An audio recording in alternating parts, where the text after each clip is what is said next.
Greetings, this is Warrior King, and the time has come for the lions and the lioness to tell their own story. This is the lion's voice. Give thanks and praise for the wonderful blessing that's been poured on me. Give thanks and praise. Jah use a yet an instrument to set the people free. Jah give her the powers to chant. Jah give her the powers to chant. Rastafari, the lion's voice. This is Mama Thea of Asli Pure, and when I want to hear the story from the lion and the lioness, I listen to Lion Voice with Ras Tafari. Greetings, this is Rashilo. The time has come for the lions to tell their own story. See? This is the lion's voice. Keep it locked, right, sir? Rashilo said that. Are you satisfied?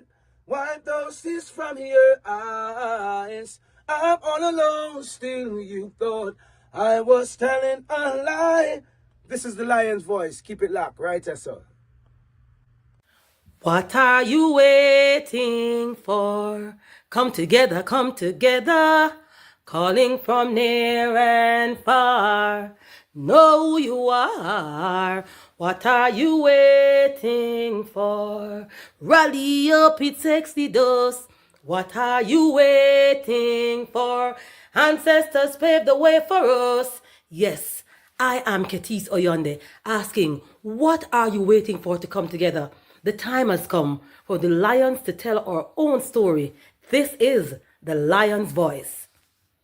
Yes, Jah people, this is Michael Shamai representing. I will say, hear the lion voice, saying it is time for the lions and the lionesses to tell their own story. King David killed Goliath with a stone, we original dread. The fittest of the fittest shall survive. My people, open your eyes. Wake up. Blessed love, this is Queen Omega representing for all lions and lionesses. With the lion's voice, we come to tell our story. Rastafari, live it. Hey, the lion's voice, Rastafari. Alright, listen to me now, people. The lion roar, no dog bark. See? The lion's voice with Kwasi Banso. Time right now for the lion to tell his story. See? Listen up. Amina, the time has come for the lioness to tell our own story. No surrender, no retreat, we are Jaja soldier. Rougher than the streets, tougher than a boulder. Bigging up lamb's voice. Now put it, I Jollifer said that. I will never stop, hail the Most High. And I will never stop, call Rastafari. Blessed love, this is Kushite representing for the Lion's Voice. We are here to tell our own story, Rastafari. Yeah, David Dread of Steel Pulse, and I'm saying hail to the lion voice because it's time that the lion have its voice, have its own story. Says I'm stepping out here, hear me now. Oh, yeah, the lion's voice. Raw.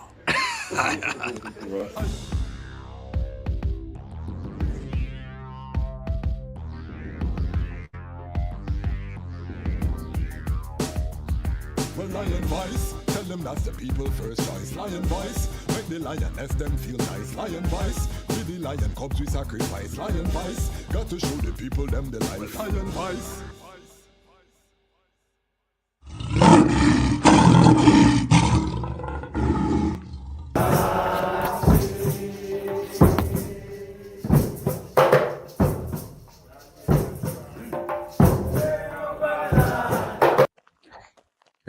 Jano, I'm so hungry, bro.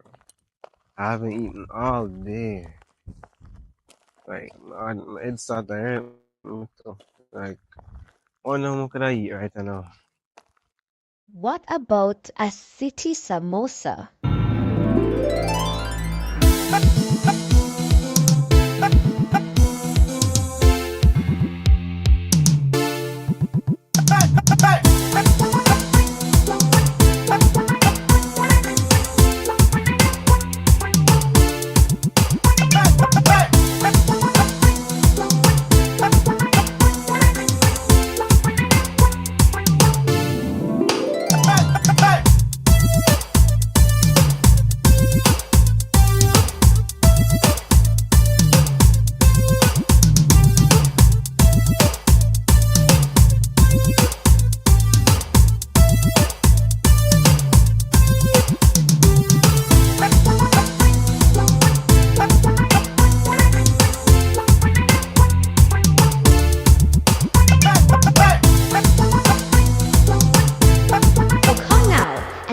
samosa, a fusion of Indian, Jamaican, and African culture.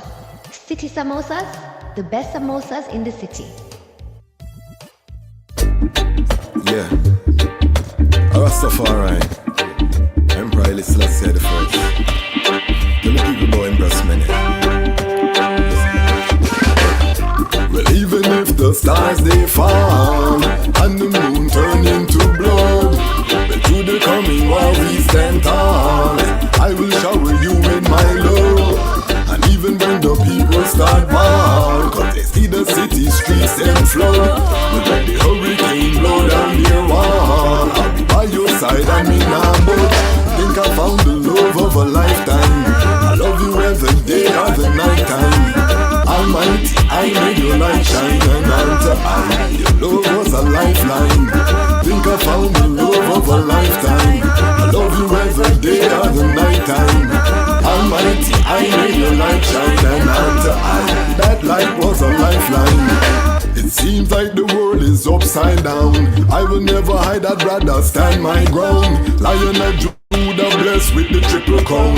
Can't come fool I with no circus clown. Now fear no hurricane or the cyclone. Respect for Mama Earth with that embedded on me bone. That's why I will never leave you alone. Protect you from harm when the alarm sound. So even when the stars they fall and the moon turn into blood, through the coming war we stand tall. I will shower you with my love. And even when the people start mal, cause they see their city streets them flood.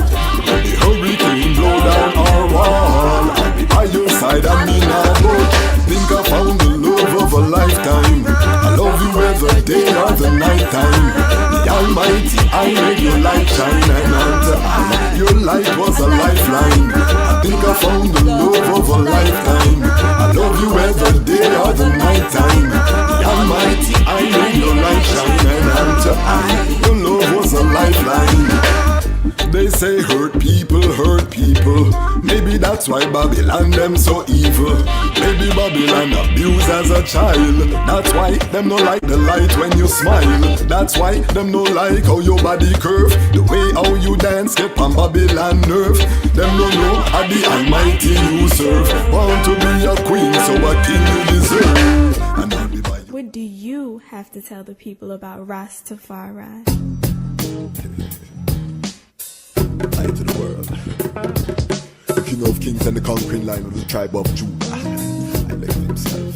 First rightful ruler. Hey yo! Yeah. Hear them high, hear the black king born the 23rd of July. So tell them guy who praise God up in the sky, it's a lie. The Almighty living on your night. From ancient time them a try. Them Romans know them just open them suit and ties. Criminals ain't got no alibi, they stole my people. Then them comes without them genocide. Are you talking about slavery? Them couldn't kill the lion where come conquer Judah tribe. Go through tribulation, and I strive, see sufferation, and I still rise. That's why we tell them in America, live Rastafari in every ghetto area. We come to tell them in a Toronto, straight at it.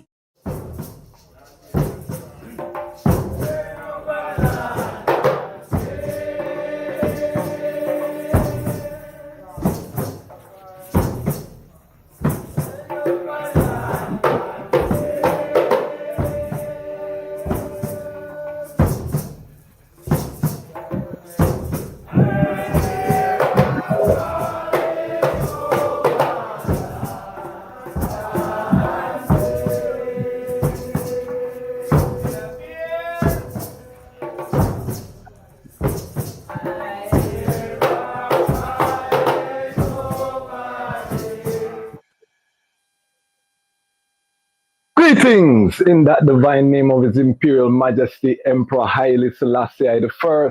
Glory and honor in the name of His chosen Queen, Empress Waziro Menen. My name is Kwasi Bansu, aka the Chasmach Kwasi, aka Ras Kwasi, aka the Reading Ras, aka the Pan-African Happy Man. I'm a creative industry attorney, I'm an author, I'm an artist, I'm an actionist, and right now I am the host of Lion Talk Live. Welcome to Lion Talk Live, and welcome to the Lion Voice Network, where the lions are telling our own story. We are officially in the month of October. The item know this is I'm on Earth Strong month. Tomorrow is the Earth Strong. Tonight we have a very special episode. Sistren I consider family. I told this Sistren when I met her I would adopt her as a younger sister. And she probably look at her and say, this Ras, what happened to him? However, that was 12 years ago. And, you know, we have seen the evolution. And tonight we're going to get a story that I am saying is an instant classic. I have that confidence now. On October 4th, the channel is turning 4 years old. We're celebrating our 4-year Earth Strong. This is going to be our last live for the month of October. I will return with programming in November. We're just going to take some time and celebrate. I will be traveling, so we're just posting highlight episodes. So continue to support the channel. But this is going to be our last live for October. We'll return heavy hitting in November, coronation panel. You know how we do coronation. So just full joy, the October settings. Before I bring forward the guests, again, this one is an instant classic. So you need to share it. You need to call you. You don't want to miss this one live because the comments are going to be nice.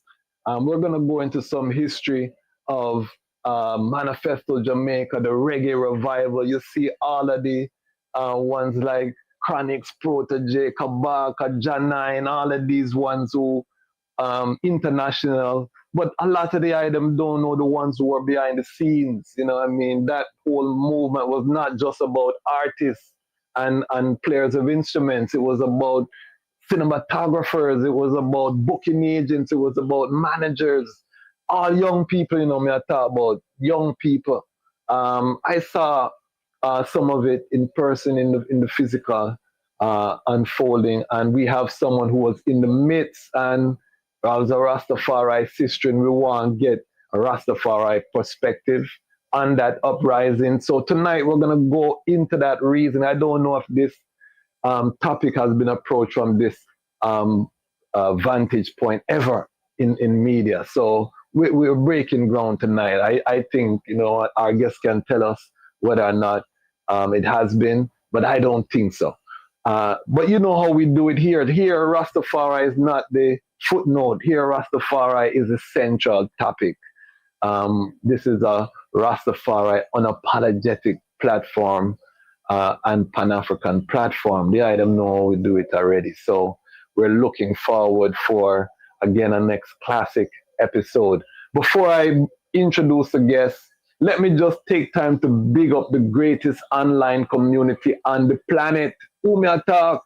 I'm talking about the Lion Pride on Patreon, 55,000 plus now. I have to add on the plus card. I think we're both at 700. You know what I mean? So we are growing, and I want to big up each and every one of the items.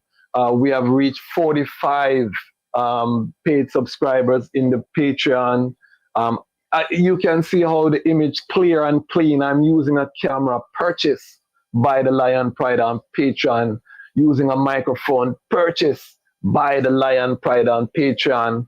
I told the item we are going to build this from the ground, come up, and the only model I man see that work with media is independent, non-aligned media. And to be truly independent, it has to be audience funded. You know what I mean? It's the hardest way. That's why you don't see many people try to do it that way there. But it's the only way to be true and independent. And if you see right now with mainstream media, the whole thing buy out. You know, that's why it's pure low frequency, low vibration. We have over 1,000 pieces of content on this platform. No mix up, no blender. You never hear none of that. You come here when you want the authentic, rootical Rastafari experience. And I always said, you know, I could have gone into just doing industry things and, you know, grow the channel a lot faster, get big guests and all of that. But we wanted to feed the root. We saw that there was nothing feeding the root of the movement right now when we need it most. I was just telling our guests, Armageddon is happening. You know, we have soldiers in the streets of Washington, D.C. right now. America just had a big speech where they changed the Department of Defense to the Department of War and said that they're preparing for a great war. I told the item about the war coming with Iran. We did a whole episode on the Straits of Hormuz and what's going to happen when they shut down the Straits of Hormuz.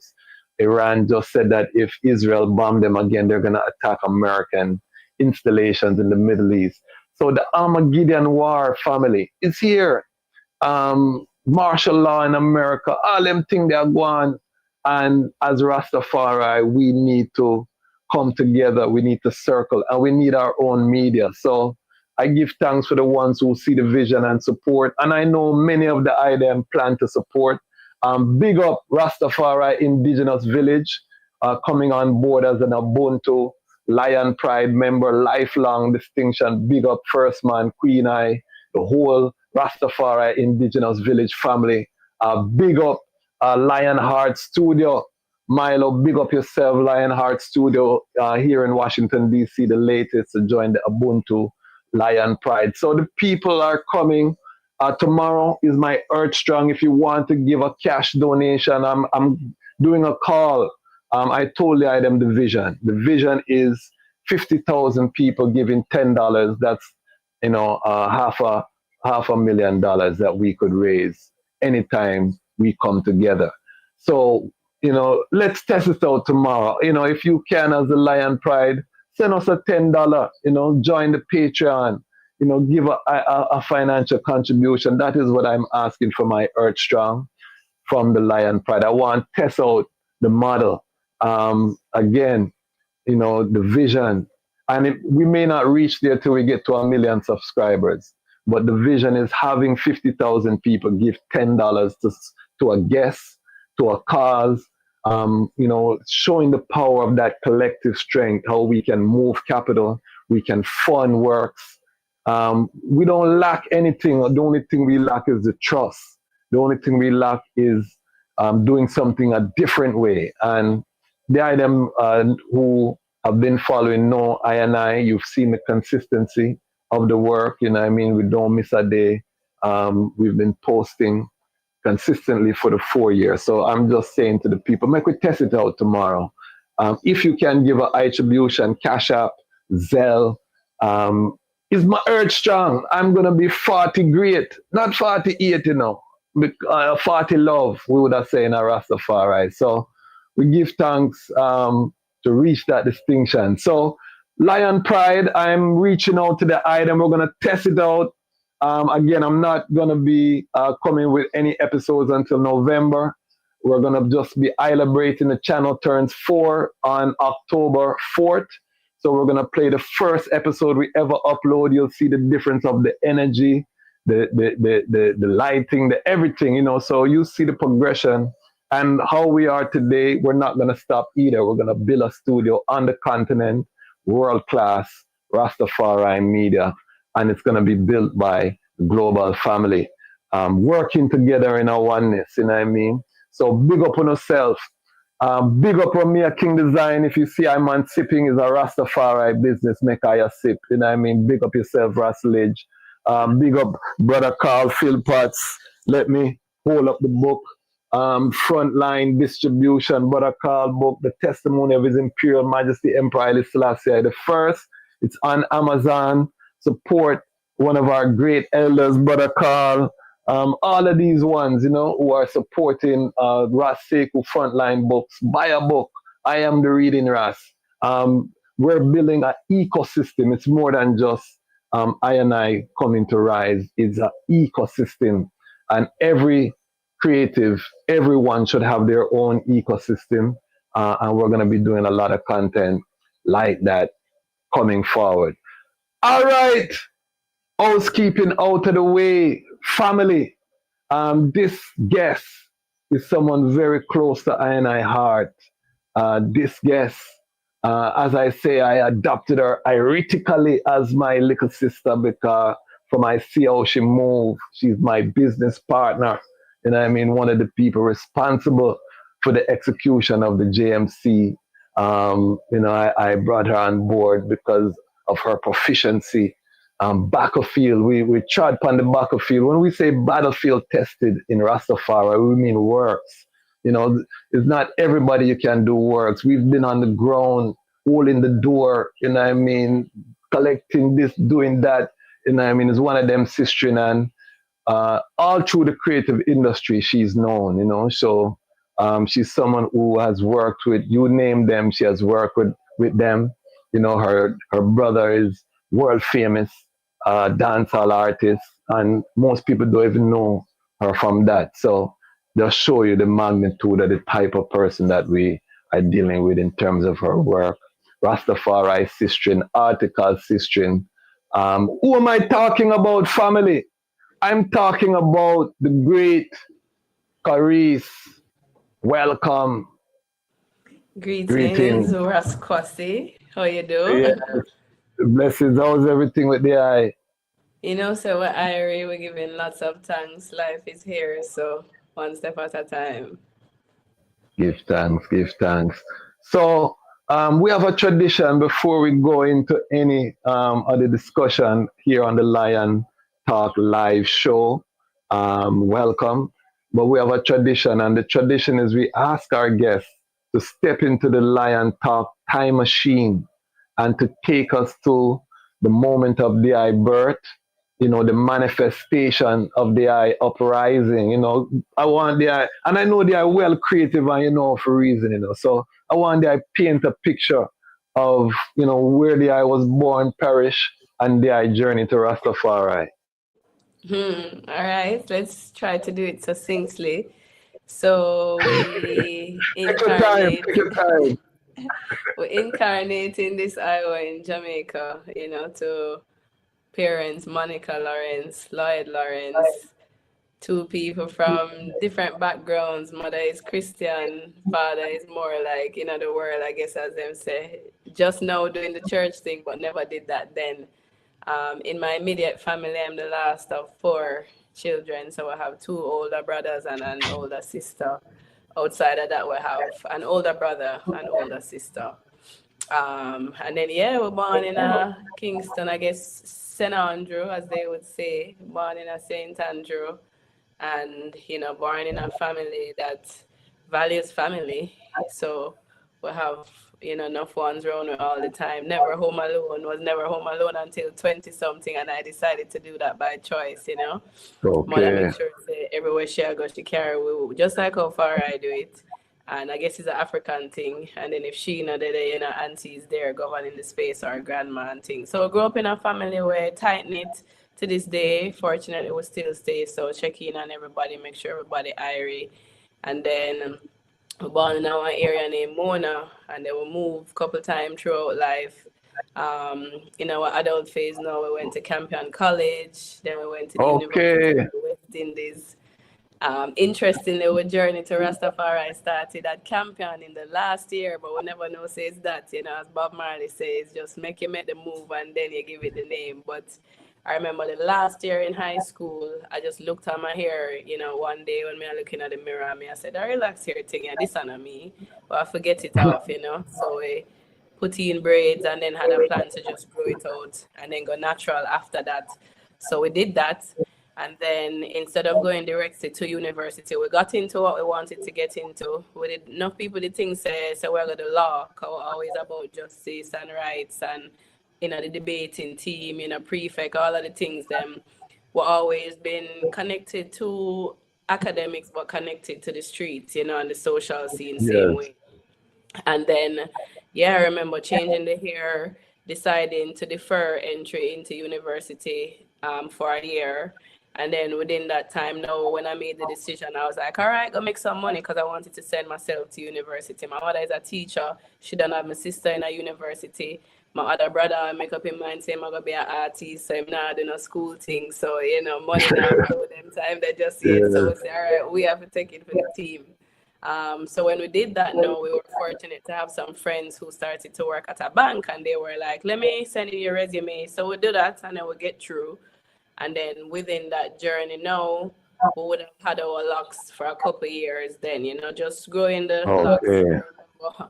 Remember more time people that see me and them say, yeah, Rasta. And I'm like, no, I want out Rasta because the man them always a there with their bald woman and them and they don't know what them dep on. So we don't want nobody call with that. We're just African and we're rootical. So leave it at that, you know. But them always a call we're hot Rasta when people see we in the streets and you know, with journey. Yeah, within the time space of that journey, no, you know, we work and they would say, all right, we're going to work and then go school. So we did banking and finance, you know, because always I know say money is an important thing. And then work part-time, go to school part-time. My journey into the creative industries, many people wouldn't know this, but it was actually because the bank that I was working with had a problem with people with locks. I don't even know if I've ever told this story, Kosi. No, I'm learning. Continue. Yes, in the time capsule now. This is very early 2000 now. This time I graduate and everything, working at the bank while going to university. And there was a young lady who she had locks, and her locks are like the fine one that them call sister locks. And apparently one day when she went to work, some bourgeoisie Jamaican never like how she look and go make a complaint to say, why are people like who look like this working at the bank? And then somebody go talk to her and tell her, say, you know, she's not supposed to be working there if she look like that. And this sister was contracted. So I was there full-time, fully employed, though part-time. So I was fully on board as staff. So me, you know, being the person with me is about truth and rights. Me go talk to the people and me and say, yo, if I have a problem with you and have a problem with me because I locks me up. So what does this mean, you know? And I could have tell so the operations manager now was like, Jano, we have to go deal with this. And I was like, yeah, we'll have to deal with this. And he said, give That's him a classic few. IREs. That's classic IREs, by the way. But continue. So yeah, one day when us know say him and this other lady come to we, maybe she said she a HR, she's like a uptown looking Jamaican, brown with the curly hair and thing, and she's like, yeah, you know, you can't be working at the bank if your hair is like that, so you're gonna have to chop off your hair. So I say, chop off what? I say, first of all, when black people get rid of them hair, when I really say chop off like that, would have more say cut. She used some term that was more a Caucasian term. Yes. So I was like, we'd have to go do that. And I don't think we realize that I'm not intending to do that because I'm an African conscious person. I'm a choose for look like this. So we have a problem now, you know? So them go around the thing and then they offered to pay for me to change my hair, all of these things, called me into a meeting another time. And then when they called and were telling me how there's a place where they have a technique to get out the hair without cutting it. This time I don't know already because the person with them called I'm a mother, friend, wife. So she called her and was telling her. So I said, no, I'm not about to do that. And I'm going to get a lawyer now because this thing getting kind of confusing. So we get Miss Horton. This time Miss Horton was like one of the fiery lawyers in Jamaica. She run the scene with everything. When we get her on board, she was so upset because just like how I was aware that the bank was using people with locks in their marketing campaigns, you know? So when this thing pop off, no, this is why my mother is saying to me, this is why when you just decide that you're going to wear your locks, because this time we did still live at home. She's like, this is why when you wake up one day and I see you with locks, I wasn't happy about it because I know how people stay, you know, and I know how things have been. So I said to her, I know to mom, when we did literature in high school, we did touch, you know, some of these themes, and we did hear say dark skinned people couldn't work at the bank at a point and all kind of thing. But this I mean at 2000 now, I think said this couldn't be a thing. So she's like, yes, you know, they're very discriminatory and rare. So anyway, we'll get Mrs. Horton and she write them and she tell them, say, she's my client, don't speak to her directly, speak to me as of now. They didn't do that. And then, you know, they would still try to frustrate me. I figured it out. Like I'd go to work, they'd have a memo wanting me to sign it while a customer is in front of me. When I read the memo, it said that you can't wear locks. So I would be signing away my rights. And I say I'm not signing it because I know what I signed when I did my interview. And it said no Nubian knots were allowed, which I was annoyed about because me I said it's a Jamaica, so we can't wear China bomb. So I would tell them I'm not signing it. And they did everything to try to frustrate me, but I was very good at my work. Everybody always liked me. So it's like them would have a problem now, you know? And then, yeah, I remember one day, you know, the lawyer wrote to them. They didn't write back to her. They came to me, keep on saying to me that I'm not adhering to their policy. They would try to frustrate me. I remember one time a friend, her brother, unfortunately was murdered, and we had to deal with his funeral and all of those, ceremonies around it. Them never want to give me a time off. It's a good to me, I always know my rights. I'm just say, all right, it's a sick day, but they did everything to try to frustrate me, and it never worked because I was already just going there part time, do a few hours, go to UE. And then one day I went to work and they sent me this letter now. They gave me a letter and it says you're suspended indefinitely for non-adherence to the bank dress code. So my manager Wow. wanted that because she's like, no, we can't go further court because them a go around. So Okay. so that's where that started. And then I messaged a friend of mine that they were talking, and I was like, said the bank suspend me because of the whole thing with the hair, because she, knew what was going on. And she's a music video producer. Her name is Julia Braham. Big up anyway, that Julia 1456 production. She was like, Karice, you can start working with me tomorrow, and you're going to say you're going to earn more than what you get there, so. And you can wear your jeans and your clothes. You can be very free, and you do your thing. So Okay. I started working with her now while the lawyer was dealing with the things on the back end.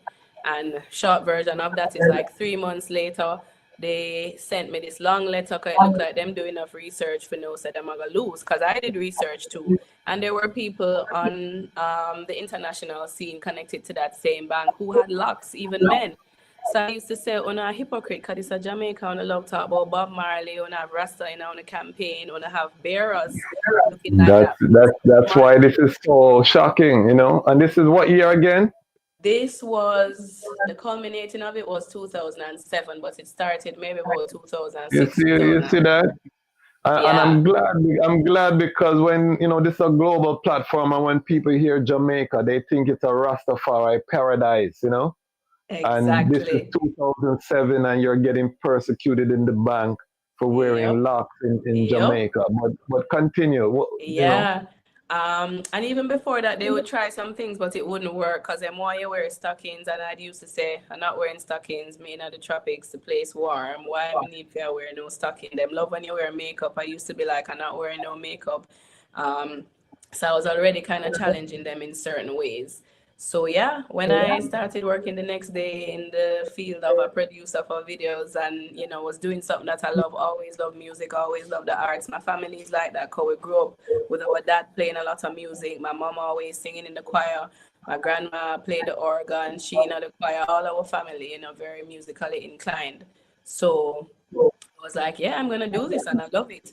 And then about 3 months into that, now it looks like the bank realized that them now go in, so them send this long, about 25-page document. If you read page 1 to 24, you would think it's gonna say on the last page, okay, Karice, you're fired.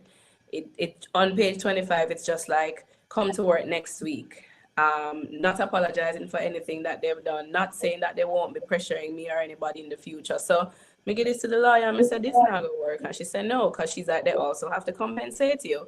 So the lawyer dealt with them and tell them whatever money they need to give me for the duress and all those things. But then since they were giving me back my job, interestingly, I used to work at the New Kingston branch where them have the uptown people Okay. coming. When them call me back, them say I must go to like the Hagley Park branch, which those of us who work with the institution, we call that the bearer branch. The people that have them business nearby just send the bearer there to drop off money.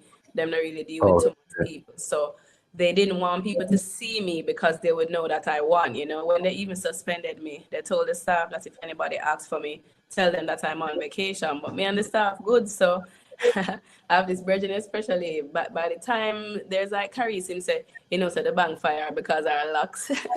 So people used to call me cussing, people close out them account, all kind of things. Cause them I say them can't believe, cause some of them too did live in England, Wow. they live in America. So them I say them not gonna be a part of this. So it was good to know that there were people who were standing up, for justice. So because they called me back to a branch that I didn't want to go to, and I was already working somewhere that was good, I just show up and give them my letter and just state in the letter how disappointed I am with them, that they're so discriminatory and this is the 21st century and all of the things. I'm gonna just tell them, say, I've quit effective immediately because me already win.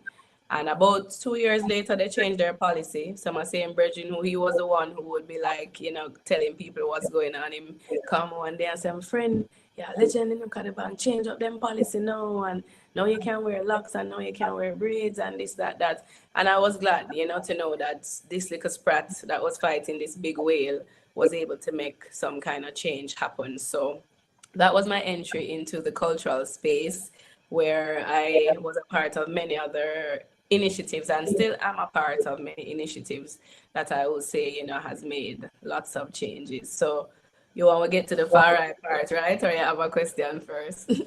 No, I love it. I love it. Before we even go there, Yeah. just let the people who don't know, who is your brother?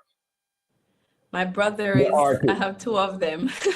The But artist one. The to artist. The the artist. same mother and Because you father, I don't mentioned. have more. But yeah, the artist one, him named Sheldon Lawrence, otherwise called Idonia. Yes, because I want people to know caliber of artists in terms of the dancehall hierarchy. Would be one of the preeminent Yes, dancehall artists coming out of Jamaica. So, when she said the family is talented and all do different aspects, there's a evidence of what she's saying.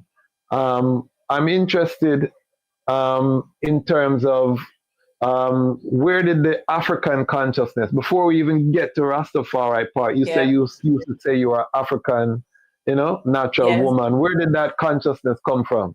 So yeah, I was telling you about that day when I wake up and I was just like, this is not the identity we want trod with. And then in that time now, we started to seek, so we started listening more reggae. I remember Richie Spice was like one of the main artists who I was tuning into his music. And then I always loved Bob Marley, because even from I was young, I did buy one of these big posters where say Iron Lion Zion. Enough people probably know it, black and white. And him, I think him tam or him hat, and him having big spliff. So in this moment now, we start read some more too. So we already were kind of sparked in high school, because we did have some good teachers who give us some good books and things too. So we did read, Things Fall Apart, Chinua Achebe, and then in the fourth and fifth form time period too, I remember when we were doing history, feeling very hurt that we spent more time on European history than Black history, so already had some kind of fire, it seems. And I guess that's how we grow up, 'cause from we young, our parents make us watch like Sarafina and what's that other one too? With was it Digimon who was in it? Amistad, all of these things, we were Yes, always very yes. conscious of that. Our parents grow to read. So it was sparked then, and I remember just tuning into a lot more Bob Marley. And even when I was working at the bank, like I remember one of the first times, because I started working at the bank 2003, and the whole thing popped off with them maybe 2 years later. But when we went in 2003, like usually the holiday time, Christmas, them have Pixie or so. And I remember that whoever got me just knew that they needed to give me some Bob Marley albums. So I got Kaya, which is one of my faves. And then Yeah, man. I got one of those double CD things that him have. And then so that's a whole the consciousness. You have to insert. That's a good vibe. That's a good vibes. So that is what sparked it, So we'd watch more movie, and then even the whole thing before it pop off with the hair, we did read the book named Hair Story. One of these popular Black American female writers, and like Sister Soldier, all of these people, we were reading their work. And what the next book what were they reading in high school too about? It was a family that they wanted to move and they were very poor. Harper Lee was the writer. Okay. Name of the book, but it was something about them they want to move and couldn't afford it and all kind of things. But yeah, that would have been the root of the consciousness. But I think it come forward to what I've heard Bob Marley say in interviews, like whenever people ask him, when did he become Rasta, and he's like, you're born the Rasta, but it's just when you come to know it, So it just Exactly. seemed like there were steps that were constantly moving towards that trod. And then I never claimed Farai until 2011. For sure, yes, I never run in. I actually was trying to fight it and not even get that title. Because I was just like, my roots, my conscious, that is it, Yeah, that's what I would have said. Yeah. So what was the straw that broke the proverbial camel's back that make you say, okay, Rastafari, Haile Selassie, I'm not tried. What was that moment? So the far right trod now is we we were, I remember when we worked at Headline Entertainment, one of the artists that we were responsible for was Morgan Heritage. I would always respect, you know, how that family move as a unit, big family too, and how the music was powerful and things. So we started working at Headline, I think 2007 or 2008. So that was one of the things. And then we were handling the Caribbean bookings for Damian Marley. So we would be working on projects with the Marleys. In fact, before I went to Headline Entertainment, I got a job to work at Cricket World Cup, the opening ceremony when they had it in Jamaica, and I was a technical coordinator. So this very young girl who knew in the entertainment scene, because just 2 years before I was working with videos, now I'm working for these top technical people. I was working with Delana Forbes, Brian St. Martin Lewis, some of the top people, you know. I was working on a project, and then it was Jerome saw me working on that, and he's like, you have to come and work for me, you know. So I went and did the interview, and then I started doing bookings at Headline, and I was working for, I pretty much got the top artists on their roster. So this young girl come in and have Sean Paul, Baby Cham, the Marleys in the Caribbean, Morgan Heritage, Richie Spice. So again, this is another thing with Richie Spice that was so influential too, you know, in my high school journey. So I was booking for maybe like 7 people. So that's how that part kind of started. And then when it came now to Farah, I claimed Farah a little bit after Manifesto, so we could talk about Manifesto. So we work at Headline Entertainment, and then a few years later, a sister of ours who was overseas moved back to Jamaica. That is Leslie, what we call Lava. Lava, big up Lava. Yes, everywhere and anytime. Yes, unquenchable. Yeah, so me and she, and then Natalie, an ex-sister who is behind the scenes a lot, you know. We had Yes, gone to big up high school Natalie together. too, same way. Yes. Yeah. So we used to just meet up, and then after a while, we say, yo, you know, so we need to keep something or have a rootical vibes, because there wasn't much on the scene that was giving the things that we wanted based on where our irids there.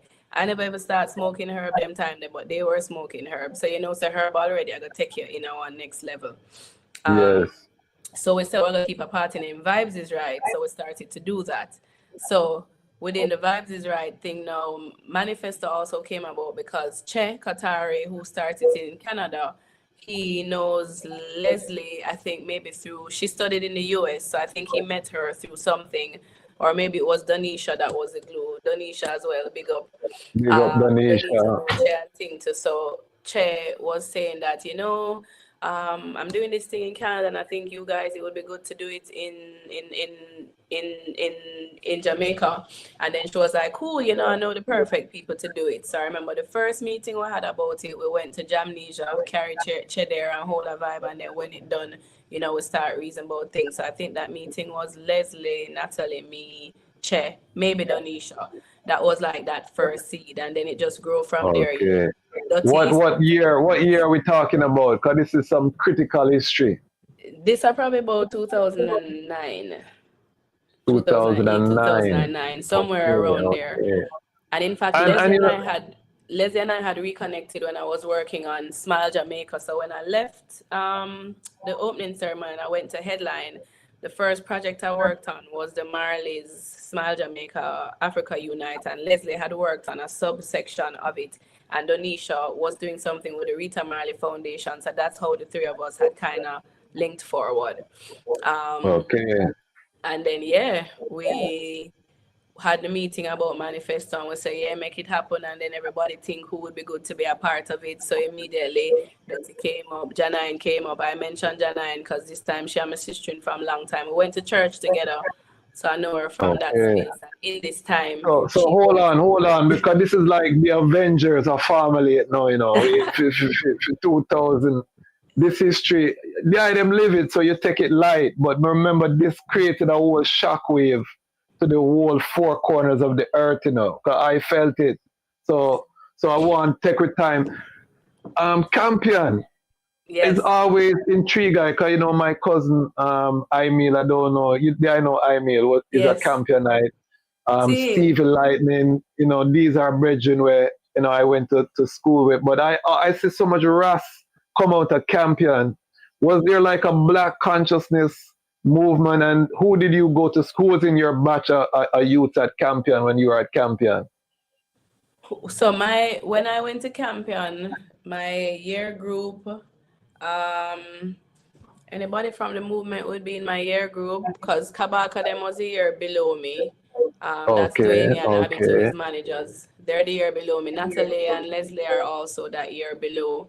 So my okay. year, I guess the far right one is me. I can't think about nobody else.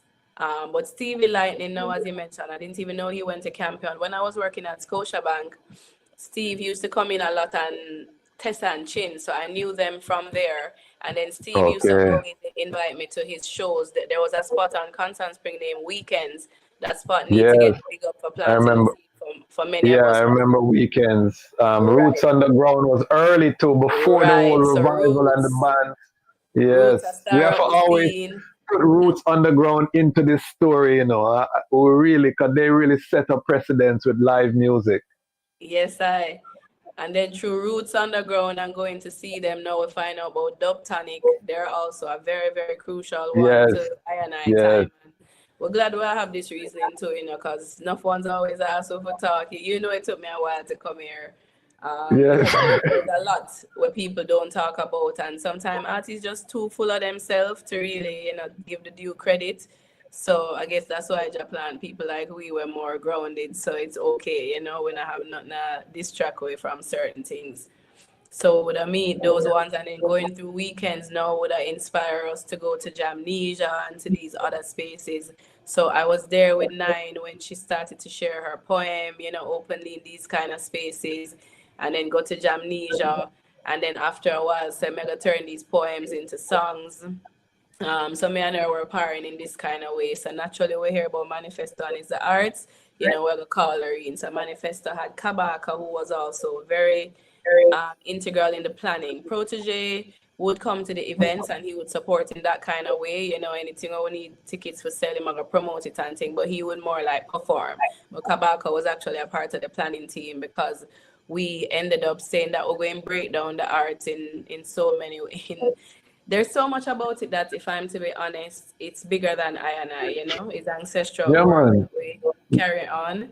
And if people humble themselves, then we'll always remember that, because we never seen none of this before. It happened just one step lead to another, lead to another. I remember the first big meeting we had at Manifesto, we kept it in the backyard-ish of Dirty Family, but it was the backyard of the church that I was going to from I was a little girl, Boulevard Baptist. So it was the same church that me and Janine met when we were a part of the Brownies. That's one of the groups, those service groups with young girls. The boys are the Boy Scouts. So it's just a lot of dots that just happen to come together. In fact, when many of us were like tuning in, there's a book named Outliers that most of us started to read because we realized that book had taught about us. I think it's probably Protege Okay. who did tell us about Malcolm that. So Gladwell. when you read it now, you've read it? I haven't read it, but I know of it though.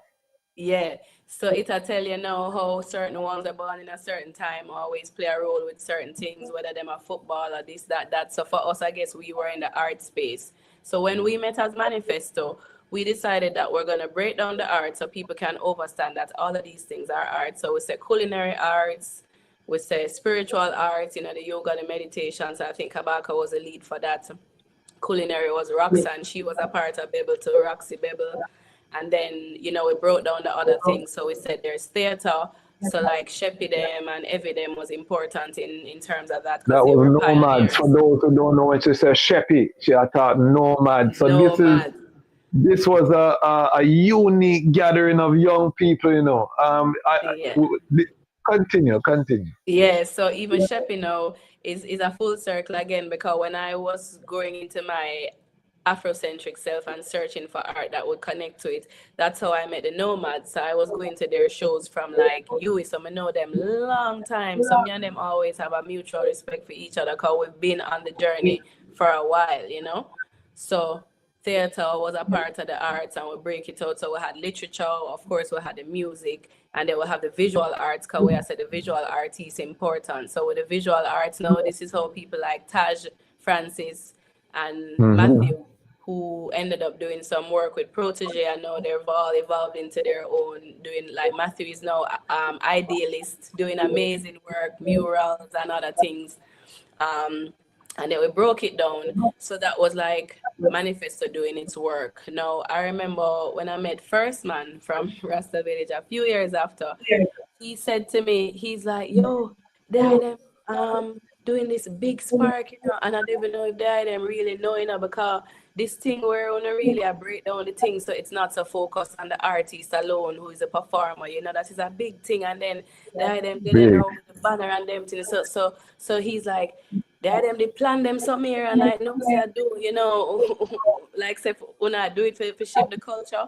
So I say we did it because that's what our heart was telling us that we must do and be, and in the being we figure we'd inspire people, but don't think it was a calculated move. It's the ancestors at work, it's Jah at work, and still I bring all of us to Tafari, So But the unique thing, stick up in the unique thing though, I think, is that at some point the cinematographers start to trot in because the movement was cinematic. We had never seen them thing they're foreign coming out of Jamaica with man like Poros, the Samo, exactly. Some of the visuals, the visual, drone shot, me jump over that part there. Important to put in the Samo, the Puro, yes, very, very crucial. Gareth Daly used to help us a lot too in those times, yeah. Because we never can remember when you go foreign, you remember like video like Wild Gilbert is some VHS kind of old kind of looking video coming out of Jamaica, Oliver video tape and them thing that so when Reggae Revival was like a leap, I mean, forward in terms of the cinematic, because the tourist board really should appear the item, you know what I mean? Because everything was so, and then the structure. And I think that's one of the things Manifesto Jamaica gave the item like a structure, which I think was also unique in terms of the works and thing. But who were some of the other, the unsung? Give us some of the unsung ones who probably the public don't know about that were active in that time. Yeah. So for Manifesto Jamaica now we have the bridging named Travis. We call him Young Rev. Travis is now the manager for Yeza. Cause I'm always done music and them thing there too. So Travis now was working with the SDC. So we wanted to get into the communities because what we were saying is we want to promote arts and we want to help the people in the garrison with this mission, because the people who uptown and middle class, them family usually can guide them, but these people don't know how to turn their art into money to sustain themselves. So we wanted to help them. So Travis now was the link to the community. So that's how we meet Eyeball. There's a picture always coming in my iris when I think one of our first missions there. And Jana and me, Eyeball, probably Travis and Leslie in it. But yeah, Travis was important in terms of connecting. And I can tell you, Ras Eyeball and Ras Sabuki think very highly of the eye. Later. Yes, yeah, they think very highly of the eye. Them a talk about the eye, like, you know what I mean? Them have the eye on a high heights, It's a mutual respect, because Battlefield, like when they did the Tivoli incursion, we were on a project with them ones there, we did the south side in a Tivoli. Eyeball was there and some other ones. I remember where I get the call for say, yo, them are going to run in Tivoli, and some of our parents are calling and say for come home and thing. And we say, we not go home. Mission we there do, so we not leave the battlefield. And I remember we decided collectively to stay there and we completed the project. And then when we were hearing all the sounds and then I watched the news and I see where I go on the wall already feels so heavy. I think the same day we leave and go up at Gabri, or it was the next day. Gabri also very important, to I and I, because when I was going dub clubbing, I have to say this to big up Gabri. I don't know how much people do it, but I respect how Gabri move in terms of dealing with certain ones as dub club family. When I was going to dub club, it was Janine who introduced me to Gabri and his music. We went to some event and he was there, and then he might tell me now about the dub club thing up in my yard. When we used to go to dub club at 4 hours sometimes, 6 hours, but me and Janine love it, so we did it regular.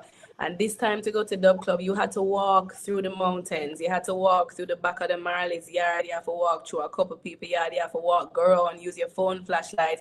It was probably about a 20-minute trek. So anytime you go, just know so you're serious about. So now when people go and they see this flat surface where they can just drive up and park and then just go down the steps, Some people might think those steps are enough, but imagine we did have to do the steps plus a trod, you know? So yeah, I have to big up Uncle Gabriel for that for sure. And him always a support the ones them too. Behind the scenes now, Nadia was also a assistant of ours who she was a part of that to the admin team. Then she went to Japan and then she came back. Who else was a part of it? No, I missed out nobody, but I think those were some of the, I mentioned the Dwayne and the Abbey as well too. And I mentioned Roxy, I mentioned the visual artists, you know, yes, Puro and them ones there for sure. So I think I've kind of covered most of the people who were there at the start. Yeah, so we'll do this manifesto thing now, and then, you know, we'll have artists amongst us. So we'll say how we can get them out there, how we can get them promoted, because a part of the thing was when they go out, others will get to go out too, you know, because them are going to work with the Puro, them are going to work with the Matthew. You know, by this time, Janine had decided that she going to leave her job and she going to pursue music fully. So when she reached out to me, I say, of course, I'm there for support, because she was like, well, I'm going to need a team. And I'm going to say, yeah, man, we're there. It was still Janine who I met Protege, because she had met him at Jamnesia one Saturday when I never go. So the next day she called me and she's like, hey, sister, you never come? I will meet this virgin with him. He's so tough and ray. So that's how that link manifested as we speak of the manifesto. And then, yeah, it was a few years into manifesto now when I remember one day because I was still working at Headline at this time. And then we usually book an artist for New Year's Eve, that's New Year's Day. And I remember one year I went on the road and the artists who I booked, I was just like, you know, the artist tough and popular and thing, but I was like, I would rather not be here, you know? Yes. I remember saying, I met and I said, Jano, you know, it was like something was calling me. And there was a book in the hotel room that I was staying at, and it was a book about Buddha. So I said, all right, when the artist done perform, I'm not going to stay for the after party excitement. I'm going to just come back in and I'm going to read the book. So I'm going to start read the book. And then when I fell asleep, a visual of His Majesty appeared in like water. I saw it very, very clear. And I was just like, okay, His Majesty come to me, like, what does this mean, you know? So I'm going to go back to Jamaica now. I'm going to say, well, all right.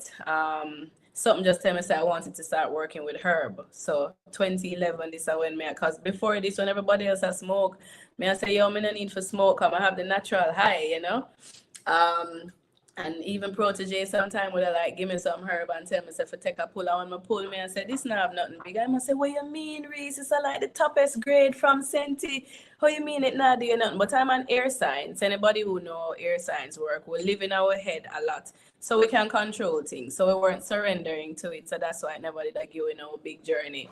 I want to mention iNation too, who just come up in my iris. Because when you were talking about the literary arts, he was a part of that. Dottie was the writer, but he was the one who sell books. And then this is how we met Sister Mitzi. She actually see we and come to it, so always I go rate her because she just saw us as youths and know so we are search for something and know so we're up on a trod. And she just pull us aside and say, yo, I have some books to give you.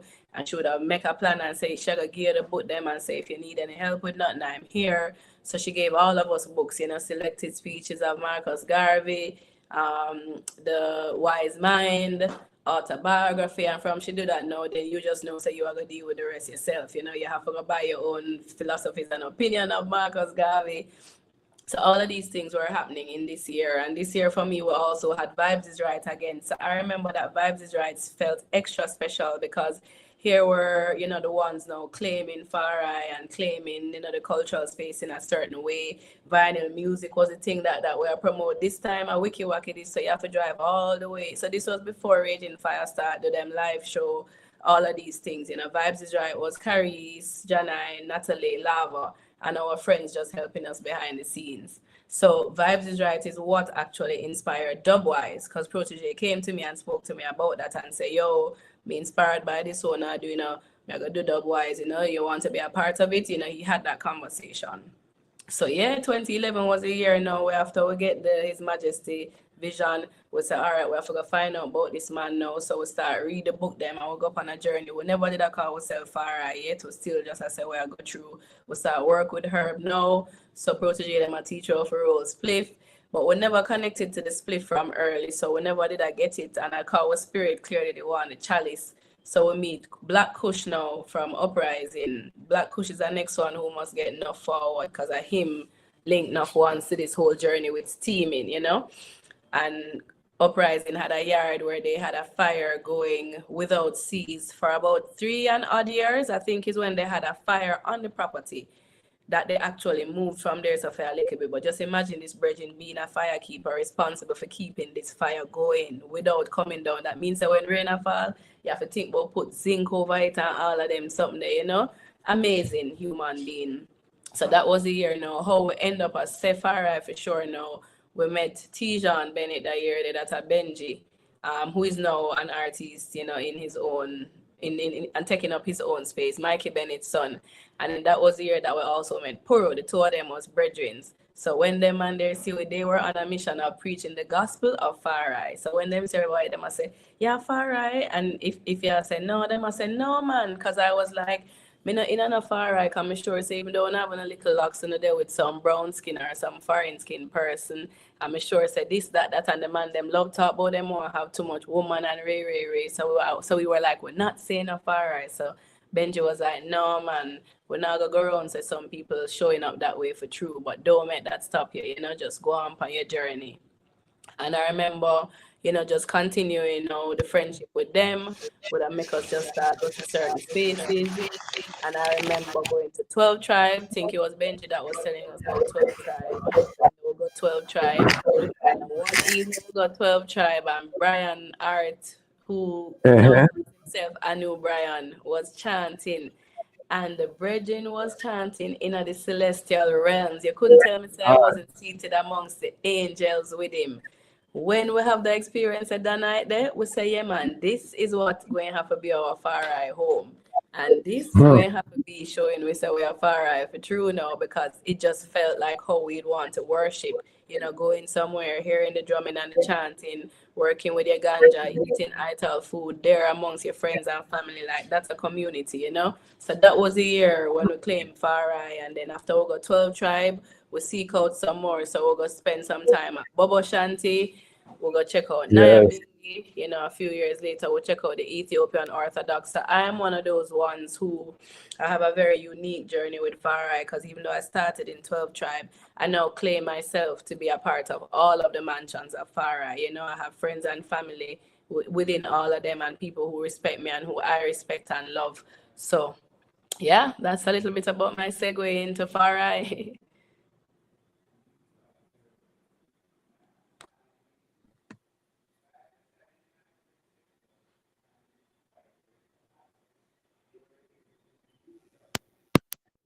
Yeah, I can hear right?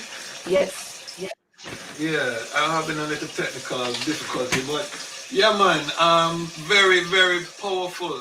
This history is so, you know, yeah, I need to write a book, you know what I mean? And speaking of book, my entry into the whole story was through a brethren named Dottie, the bookman, you know what I mean? And he wrote a book, Tried and True. And then I read the book. I met Dottie in DC, and he was really the one that, you know what I mean, was my entry. When did you meet Dottie Bookman? So Dottie went to high school with me, so he was a year ahead of me. So I reconnected with him after Janine met Protege, because him and Protege were brethren and they were still parring. So one of the days when we were making a trip to Kush, Nine they say, yo, man, this brethren I want you meet Ray. And then when I went around there and she says Dottie, me I said, oh, Dottie, we know Dottie long time. So Dottie our family. So that is how we actually did reconnect with Dottie now in that time. So that's why I'm telling you, say, the thing bigger than all of I and I. You know, because we know, say, Dottie is connected to Protege, you know, Karice, who don't know Kabaka and Leslie and Natalie, and then everybody just keep sharing their family and friends, you know, and everybody just come together now, because we were like, who need to be a part of this mission? And everybody was very much like, remember meditate and see who need to come in, you know? So it was a tough set of ones where you used to walk like, there's a video where Protege have, I think it's the I&I one, where we shoot that at yes. Everything about that was so magical, because it would like even in those scenes that you see us walking down the road and like the power that exudes, that's what would happen anywhere that we went to. Like I remember more time that we just go to the beach, like a Bob Marley beach, and the whole way I walk through, like everybody asked, which big artist is? And this time nobody is not no big artist yet. Nobody in a bus like that, but it just have this current, you know. So even that thing of the I and even that journey where ones were like so tight, then and then I guess everybody have to move on in them own trod.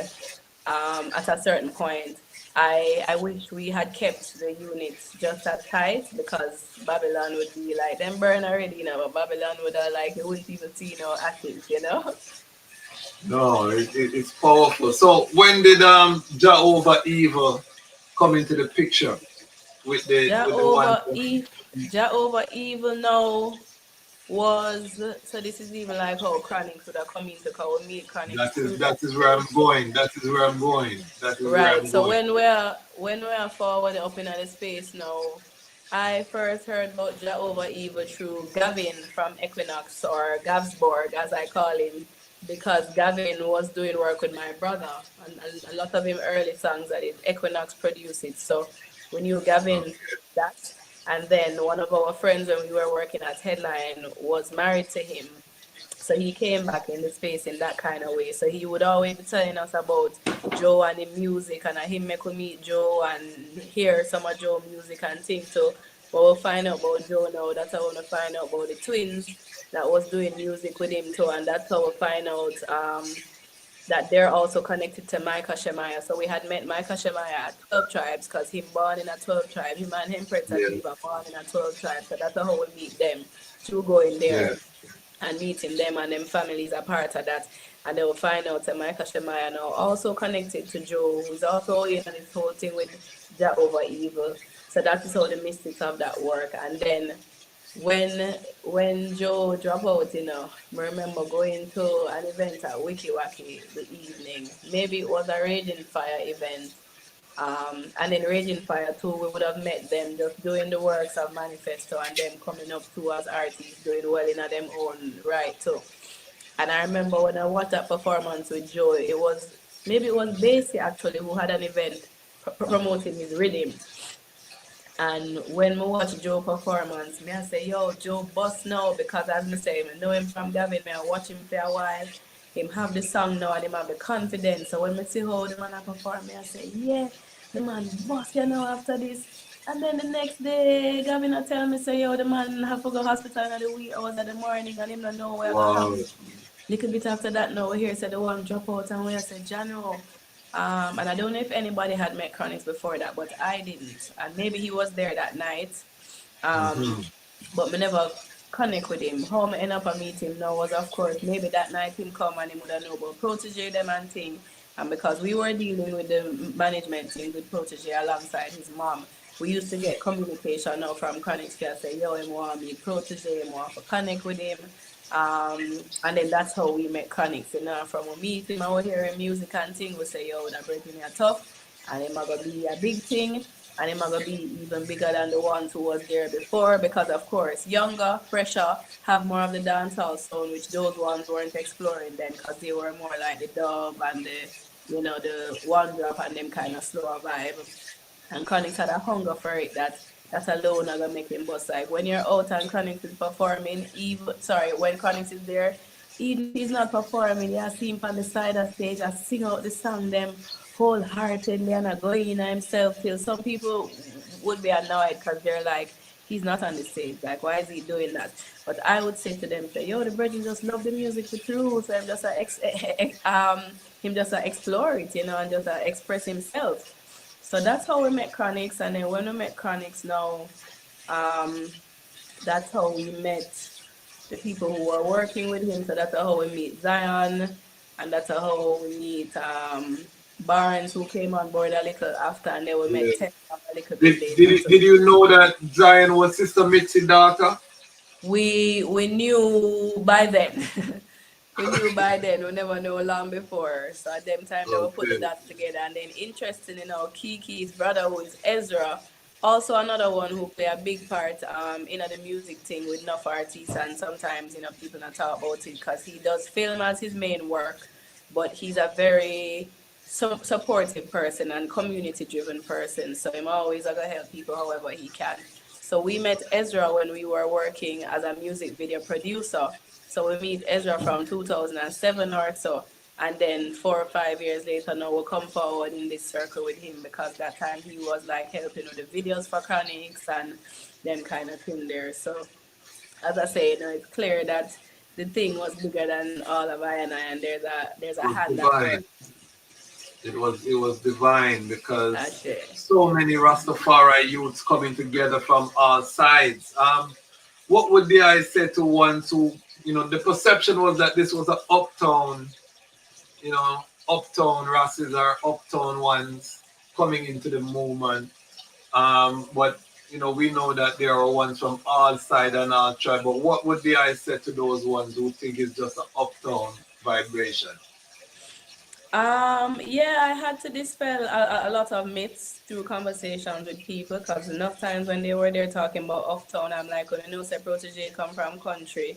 Well, say Jana in a country, she did that before. Many of us are more like middle class. We have friends that we say are more uptown than I and I. So we were like middle class for the most part, country and them kind of vibe there. But I am not surprised as well because oftentimes just based on how you speak, like there's somebody who I met a few months ago and just through speaking to me on the phone, she was like, "You sound like you're from North America." And I was like, "Why you think so?" And she's like, "You just speak so proficiently, you're so clear and you're so, mature and whatever." Yeah. So I guess we'll go good school and we look good. So people are gonna have it say we're uptown, but far, far from uptown. And probably the Campion link too, because Campion is known as an uptown school. Primarily uptown, yeah, of course. People always from them here they thought they're like, oh, you go Campion and you're uptown, or you go Immaculate and you're uptown.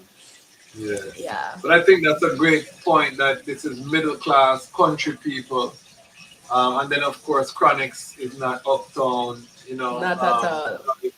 Jehovah Evil is not uptown. Micah Shamaya is not uptown. So these ones all coming together, and I think we have to celebrate and emphasize that part. You know what I mean? Of all of these youths from various backgrounds coming together under the banner of Rastafari. How central was Rastafari in those early days to this gathering of one? It's central, because when I met Protege, he was transitioning, and I would have transitioned, I guess, just a little bit before him. So I guess everybody had their thing going on around at the same time. When we meet him now, we would have dip on him journey. So just the way how far I move is what manifests. So from here, trod far you're gonna want to know about His Majesty, you're gonna want to know about the elders, you're gonna want to know certain things. So the gathering, and I guess it would segue into my role as an event producer. I was always very clear that what was important about events was the fact that it brought people together who are kindred and tribe. And by those coming together, they will have their own reasonings and they can end up in their own partnership and collab and just spiritual groundation.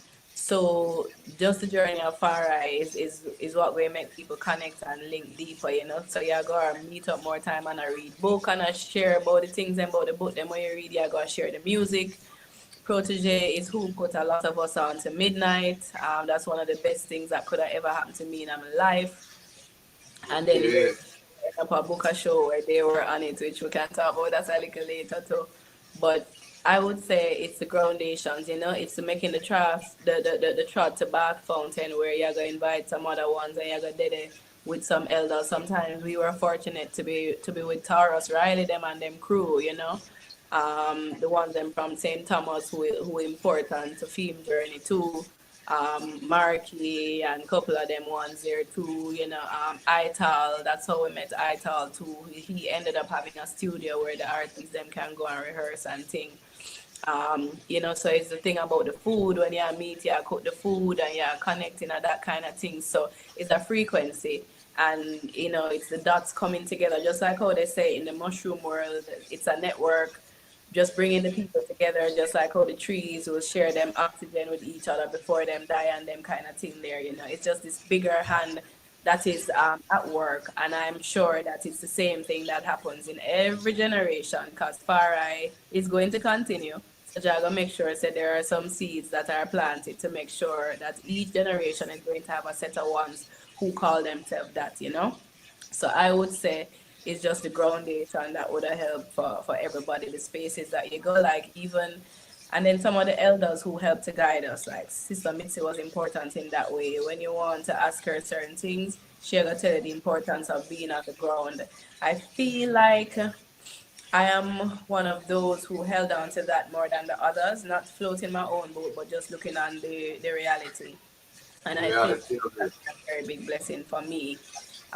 So when we wanted to know certain things, she would give us the Bad Friday film and say, "Yo, watch this," and then she would tell us that there's an actual event that's happening in Coral Gardens that commemorates what happened, and showing us the responsibility of us as youths who say we're far right to show up in these spaces, you know, so we can lend our talent in whatever way and also connect with the elders.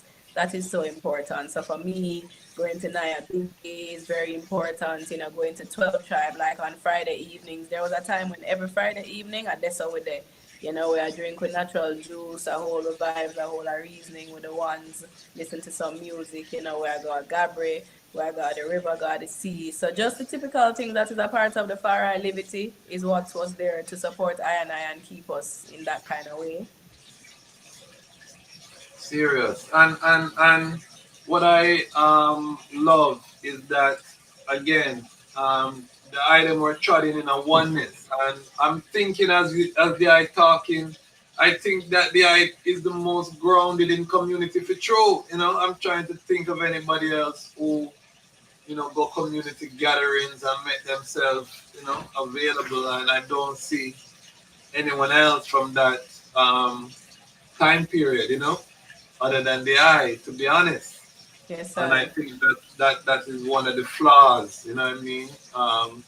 I saw it coming, and I knew it would come, and I communicated that with some of the brethren them, you know, to try to stay grounded as they evolve, you know what I mean? But probably, you know, life happens, and as I tell one, we are still treading, so we're still looking forward to the return of that same energy. I have a theory, and I want to hear the eye sound on it. I think that Jamaica produces these waves or this Rastafari revival, because if you look at Bob Marley time with Bob, Peter, Bunny, you know, you had Jacob Miller, you had a plethora of artists, you know, during that period, late 60s, early 70s, coming up into the 80s, you know, and that was a whole wave. You could call it a reggae revival or reggae resurgence. And then you had the time with Tony Rebel, Garnet Silk, Yassa Safari, leading into Everton Blender, leading into Sizzla, Luciano, Anthony B. Kip. You know what I mean? That was a whole next wave. And then you had the Chronics, Protege, Kabaka, Janine, Empress Ativa, that whole wave. So it seemed like it's almost like a process that Jamaica produces these waves or this massive current of Rastafari, and then the energy dip, and then it just rise up in the youth. How do I cite that theory? Yeah, 100%. You know, it's the same thing I was saying earlier to say creation is so mighty and Rastafari is so mighty. I know right now there are some elders who are very concerned, you know, and I will share about that too, because when I was picking up Farai, a couple of them used to say certain things to me, how them are burn out the reggae artists and thing, and I used to be like, no, these are my peers, everybody's gonna do different this time and whatever, you know, but after a while you come to see why, you know, because the fears that them have end up playing out. Um, so mm, Yeah. revival. It was Yes. interesting that people were, you know, talking badly about it and saying that, you know, like them think it's so like them pretty much bright of the youths and facetious to be going around and saying the Reggae Revival. And I remember that when I heard it, I used to say like, but what is wrong with it? Because it's a revival. Nobody never say it dead or nothing. Them just I say there's an energy now that's high and nobody Yeah. can go around that. So as you said, it works in waves because based on the research I've done underground, reasoning with elders and ones who was part of the management team and thing, me hear how when Bob Marley drop out, Jerry is up Garnet Silk, and it was an important time too because people did think that the far right thing was going to go down, and then a Garnet Silk now would re-inspire like Tony Rebel and like Buju and Lucy and some of these ones too, so they would have had their time. And then it come forward now, to our time. So when we saw it, it was just that we saw our place and we were claiming it because, of course, when the artists them are come up, them are listen to the Hugh Mundell and them are listen to the Ainika Mosey and them are listen to all of the ones before and them are see themselves in it and feel it. There's resonance. That's why they would choose that. And then we come up now and just say, all right, we are playing our part in terms of, carrying it forward. What was the mandate that I remember we said we were focused on in Manifesto, and that's the part that I'm disappointed in, and some elders have even come to me and spoken about it. They were like, when we saw you guys, we were happy because we had it that you got it right. Bob Andy, who ended up being a very dear friend to me, separate from somebody who I worked with, he would say that to me all the time. Like he would smile and say, Karice, you know what I love? You guys get it right. Because him said we started off being united, but then them find a way to separate us. But me like say, I keep it together and not making them think it's no one person. Because if it's a one person, them I go always try to get rid of them. But if it's not for one of them, don't know who coming next, them don't know who is the this, that. So already doing very well. First man saw it too, I guess, as an elder who would have seen other ones too in the space. He was like, I love this thing that promote, say, yo, the food is a thing, and the theater is a thing, and the visual arts is a thing, because for these people who are outside looking in, we figured out the way to make the thing sustainable for everybody who was a part of it, But somewhere along the line, the focus was not quite on that anymore, and it ended up being the focus on the performing artists who we see out there leading, and then that's the kind of part that I'm disappointed in. But to me, there was nothing wrong with calling it revival. I remember Dottie came to us before he made it public and told us what he was meddling and asked us our view of it, and everybody, give them different views. Some people were not happy because, excuse me, they weren't hearing all of the names, so they were feeling like it was just promoting some. Because people used to say to me, oh, want to just promote like this person and that person and that person, and I'm just like, well, these are the people who I'm a part of their management team, so obviously I'm going to be putting more energy into this. But where the group is concerned, we give space for everybody, but it's who choose to volunteer them time, and these people are the ones who were willing to give their time and energy, So it's just like how I've watched interviews with Bob, where Bob himself would tell you, say why him end up, making it more than the others is that he was willing to do certain things that others weren't willing to. He was willing to do tours that is not no big money behind it, but him see it as promo, So I think some people were not happy because they felt like some of the names that were around in our time, they weren't a part of it. But I don't think Dottie did that or any of us did that. It's just who people want to call. And you couldn't go around the fact that there were some that were leading the space. Janine was obviously a leader in a certain way. Protege was also a leader, Chronic. So whoever they ended up putting into that were just the names that they were seeing out there somewhere. Yes. And I was there, as I say, from the very beginning and saw the evolution. I witnessed some of the uprising. I first heard about Chronic from Sister Mitzi, and I don't think Sister Mitzi get enough credit. She's a person that, a lot of people batter Sister Mitzi name out there and don't know the work that she does so quietly, I've had so many people testify of the good work that Sister Mitzi has done and how she inspired them. And she used to always tell me about this youth named Chronics, you know what I mean? Until now, our good brethren, Ras Tafari, kept a show in DC and brought him up here, and we got to meet him, and that's when I met Zion. And she said, my mother, Sister Mitzi, and I said, what? And that's how we get to know the link. And then later I would come to Jamaica, go to Sister Mitzi house, which was one of the early grounds, you know what I mean, where one used to be as well. And I saw everyone there holding a joy, steel chalice in the forward. And I was like, whoa, because that time I think, I was already an attorney practicing. But, I had gone through, we had our own little revival here in America, you know what I mean, with Rastafari. Whole heap of youths in university at Howard, were Rasses and, it was in that mid-90s, late 90s period where Rastafari was just taking over, that energy that was the Sizzler time, Sizzler, Capital, Anthony B. And, so I was so elated to see this energy coming out of Jamaica, because it almost like it recharged the entire Farai community globally too, Ones may not say that, but this music coming out, the visuals coming out and seeing young people, Here Comes Trouble, that video there, was so inspiring when he was recruiting and you see all of them youth rise up, again, the visuals were so vivid in that time. Talk to us about that part of it, because the technical part of the Reggae Revival, that energy and that, the manifesto. So now that I'm stepping in media, I'm seeing how important positive propaganda is.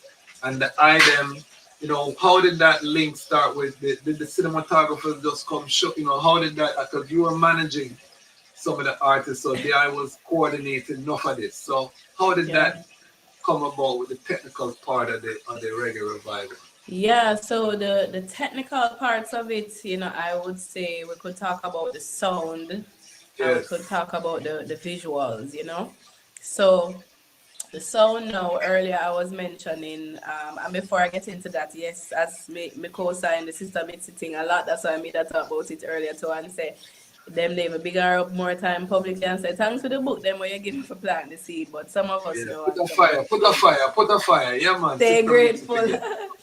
We stay grateful. So, the technical parts now, would be those things like the sound, etc. So earlier I was talking about Dub Tonic crew, Juba, Jalanzo, the other one, them Camo.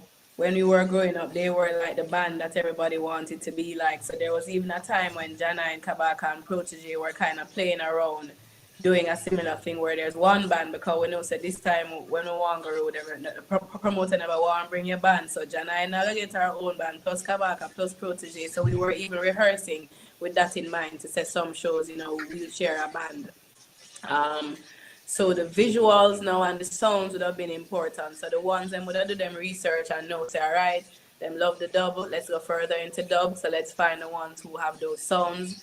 And I start there because I want to mention like Winter James, I don't know how many of them will tell the story of how he really came onto the scene. So maybe you're hearing it first in media, but I know because I am the one who introduced a lot of them to him. I actually met him through a friend of mine who is Greg, another technical. He's a top engineer. Him I work with Protege now.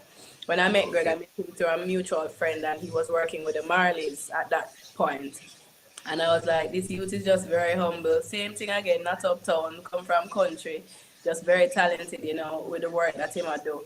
And then one time when we were planning a birthday party for him, a surprise party, when we got the list of friends, we found out that this person was one of them. Interestingly, when I was booking for Damian Marley, there were 2 times when he had shows in the Caribbean and I was invited to go, but I didn't want to go because me and Militant Karice, them time, they just go work my business about. I don't want to up on the road with an artist and go hear my name, I call up in a certain way. So I'm just like, I'll do behind the scenes. I don't need to go there. One of the times my cousin had a wedding, so I was going to pick my cousin's wedding over it. So had I gone on one of those shows, I would have put the face to the name that for me was just in a list of people to book flights for and tickets, rooms for and things. So when I went to the gathering now, I met him and he was talking about Ibamar. He's the next one too. Yes, big up Ibamar too. Yeah, man. Yeah. So when I went there now, they were talking about music as musicians do, because most of them who were their friends are musicians. So he was saying, Iba Margo be the biggest thing and whatever. So me I said, you don't know Protege, don't you know Janina? Them are gonna be the biggest thing. Because one, me confident, and two, I'm a friend them, so me know. So him say him never hear about them. So I said, no man, you need to go check them out. And him said, all right, cool. Because I think he said he was working on some music with Iba Mar. So when him check out them thing, I remember say him call me and him say, yo, them tough for true. Him say him have a rhythm that him think Protege would fit on. So him say, all right, him want to get the rhythm to him. So I said, no problem. So I send the email when him say Protege say it must go to. Then he would have follow up with me and tell me, say the email nah get checked, I'm not hear nothing. So me start link us, me I said, dig in the bridge and I say, yeah, link the thing in, like, what go on? Give me a next email. Then I say, all right, may I give you a next email that I think Don Corleone has access to. He was Protege's management, then I guess our family who was doing whatever work. And when he sent it to the email now that Don have access to, when Don listen to it, Don like it for true, and Don must have said, Protege, listen to it, it bad for true. And then Protege was like, okay, tough. But Protege never find any song on the rhythm. So Winter was very good at following up. So when him follow up now, Protege link him and say, yo, me like the work for true, I think this was a militancy rhythm, but him just wasn't finding any song on it. So he was saying to him, say, yo, Karice would I tell you about some of the other ones, but me will certainly link you up with them because, when you're in management, you already spend so much time with the artists. You're not going to go everywhere because you need to rest, and you also don't want to be up in a too much. So the creative process, you're not there all the time. You kind of go when you want and when you have the space too. Yes. So yes. After I link him up with Protege like that, now Protege time say, yeah man, we will put in the word with any of these people, and Protege would have link him now with Kabaka. He knew Jesse already, so Jesse was part of the rhythm. So just saying that to say some of these people who are important are the people who build the rhythms too, and then as you say now, the visual people, how we meet someone, and then Rory Stone Love now, we met Rory Stone Love when we were working at Headline, because we used to, Headline used to book for him, so one of the ladies there was his agent, so I knew of his work. So when he wanted to link with Janine, he actually used to come in, and him always a talk and get trouble, so he must say, so you know, a female artist, come on, want to work with some female artists, I have one project where I just want bare female to be a part of, so I say, I have a sister named Janine. And so I would have mentioned that, and then he met the link and he must say, yeah man, I like how it worked for true. So he was another person who was a big part of the sound for I and I. Gabriel who said Dub Club, and Uncle Ronnie out at Wiki Wacky, playing some of the songs that inspire the artists, and also I give them the room to say, come by me, Jamnesia, we have to big up Jamnesia. That was a big for everybody. That's the way you test out the song and know if it sounds good. See how the people I take it, move from there, even the musicians. When we went there after a while, we were not just having fun and watching, but we are scouts for musicians now, So this is how we meet some of Protege musicians and Janine. And then we went to Edna Manley as well when them have them final year shows and, find some of the talents. So I'm sharing this too because earlier this year, I was inspired to go to a final year show at Edna.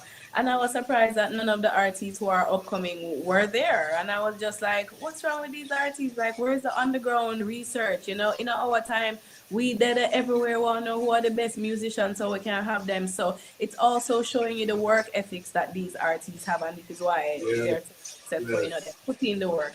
Protege Janine Kabaka, them put in the work. Chronic, them put in the work. So that's some of the technical things in terms of how we found people. And then in terms of the visuals now, we had met Puro with Benji, as we say, in 2011 when we connect with ourselves, and him tell us him the photography. So from we meet him now, when we meet Protege, and then Protege meet and say, yo, can you support the work when me I do? And I say, sure. We kind of just put the pieces together. And then Taj now, in terms of Edna Manley, Protege found those through his research.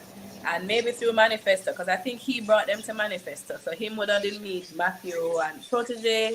Always know, say, if you find the talent them in the youth. So I'm always going to look out for that. Who they are youth, who they are youth, who they are Edna. That's a gift that he has. So that's how we met those people, as the visual artists. And that is in the iris of His Majesty, because His Majesty used the university students them to build Ethiopia. He sent out the youth to university and then he bring them in. So I don't think the Reggae Revival gets enough credit. We're just using that term, Yes. that popular term. But I don't think it gets enough credit for these unsung behind the scenes pieces. That's why I'm glad that I can talk about the artists going to Edna Manley. I mean, listening to musicians, selecting, working, because artists don't do that enough. Work with people who are on your level. You're vexed because you don't have no big band around. They find some youths who are playing instruments and build together. That's what they did. You know what I mean? And this is why it was so unique. Who was the first person that day I saw with a modern camera? Because that is so intriguing to I. Because like I said, before the Reggae Revival, I don't think I was seeing that quality of video. I might not have been paying attention, but Yeah. that is what really caught my eye, is that this thing looked well, you know what I mean? The thing was so crisp. So for me now, and I think this is the very interesting journey that I've had, and that's why I was said I kind of write the script from before, because what kind of now would be the culmination of a lot of the skills that we developed, over time. So because I worked as a music video producer, I went into that world very quickly. So when we were working in the space that time, Asha, who has Far Eye Films, who is still one of the people who provide equipment for most of these video shoots, I knew him from then and saw all the different cameras that he was, he always had whatever was a cutting edge, and he still does that today.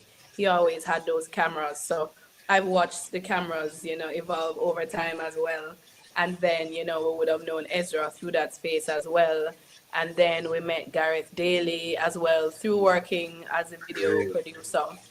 And then later on now, we met Puru. So I guess I just dropped right in it, and then it has evolved a lot, because as you see nowadays, you can shoot a whole music video with your phone, based on the high quality that it has. So just imagine the future that's coming now with even this AI, which minerate the AI video them when may I say, but people must know why them like it or what they find their Early.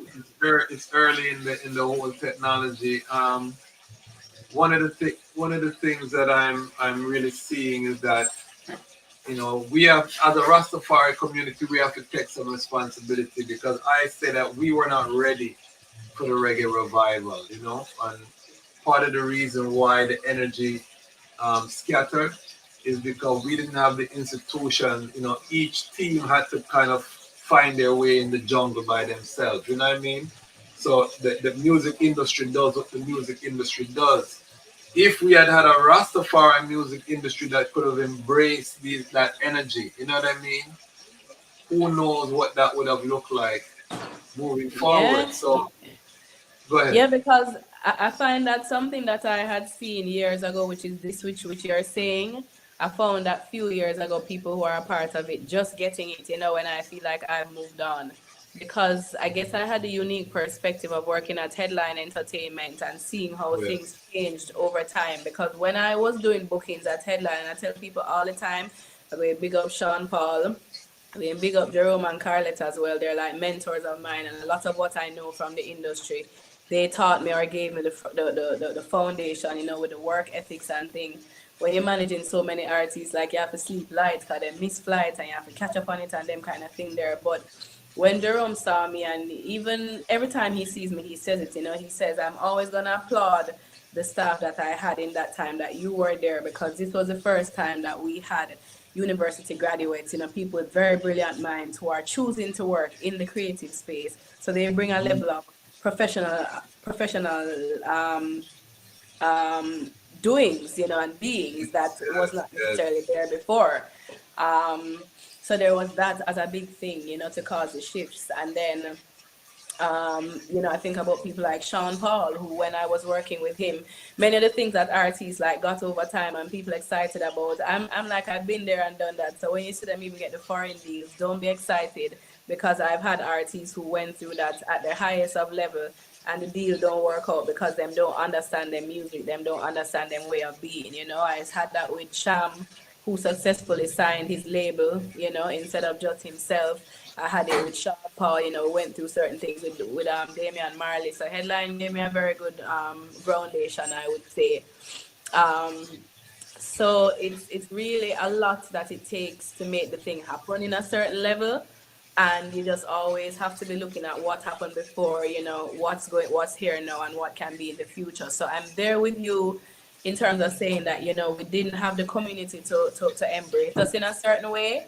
I remember when I was even leaving Headland and I was telling Jerome, say, I'm leaving to go and work with my two friends, you know, primarily. And he warned me, he was like, you know, I've heard it before. You guys are young and you're excited, but don't put all your eggs in one basket, because artists will say one thing, but they end up coming out to be a next thing. And when you have personal relations with them, you know, it can hurt some more and whatever. And I was like, no, you know, my friends are different and that kind of thing. But after a while, you know, you kind of see what he was kind of warning you against. But for me, I was always somebody who, I guess them call you a multi-potentialite. So I had this unique position where even though I'm working with these two artists primarily, I'm friends with the others, so they would reach out to me too for help. I remember one time Kabaka had a show in Negril or somewhere out of town, and Dwayne and Abby couldn't make it, and they asked me to just deal with the business part of things for them, you know, just to show how close we were. And I remember there was a point when there were tours being planned, there were conversations about who going open for who, and you know how we can help to build each other in that kind of way. So had we kept it up, it would have been this amazing thing. But what happens with artists is, and it happens with humans too, the same journey of the individualization, which that is what secures you in your purpose and who you are, what you came here to do and be, is the same thing that will then isolate you from the collective now, because you want to be better than, you want to be the one who's on record. And then that kind of starting to shift, you know. And when we were having the shifts, we didn't have that many people who we could go to in terms of a safe space for a conversation, for mediation, that kind of thing. Thankfully, we had like First Man and Sister Mitzi that I personally, you know, had to support in that kind of way. But some artists, when they reach a certain level, they're bigger than the elders now, so the elders can talk to them. So, you know, that's a part of the thing as well. But for me, and I'm glad we're kind of here now, so hopefully, you know, it's a good place to segue, because when I went on that big tour with Protege, like the first big tour that we had that year, that's what gave me a lot of insight about how much more work I needed to do. And that's what made me have to make this very difficult decision to say I can't be part of their management team anymore, because there's more work to be done. Because when I was on tour, I remember we were on the road for about 2 months, and everywhere we went in Europe, I saw how these people have this big culture about vacationing, you know. Them and them whole family stay at a hotel, them travel all over the place. I don't see Jamaicans doing that. And then when I was at the festivals and I was seeing how the people were like embracing the music and dancing them heart out, you know, the things that people would even come to me and say, and I imagine what they would say to the artists, because if me are just a part of the team and them I say, yo, I respect you so much, and the conversation that I have with you changed me so much, and how this thing really sparked them. I was thinking to myself, the music alone is not the thing, because Bob Marley, One Love, is one of the biggest tunes in the world, and here we are with war. Look at what is going on even now. And I was just like, maybe the music is not the only thing, you know. So I remember that tour, it was another like life-changing moment for me, because I remember when the tour was ending, I knew I wasn't gonna go back, because we were supposed to go to Jamaica, rest for 2 weeks, and then come back. And my spirit was just like, no. But maybe because I went in deep, because on that tour I was driving. So from airport, may I drive a big 13-seater, have Protege plus some of the musicians in my vehicle all the time when me responsible for. So me have to meditate on that while me I drive, you know. We have to deal with the admin stuff too. I have to deal with all of these things. So it was a very full thing for me. Like I remember my face started breaking out, all kind of things. So me I said, Jano, like I saw the road thing rough. So I don't think it's made for women, you know, so much for true. Because imagine say you have your moon cycle where you go through too, and you still have to go, and you know, all that come with that, sometimes the bad food, all of these things.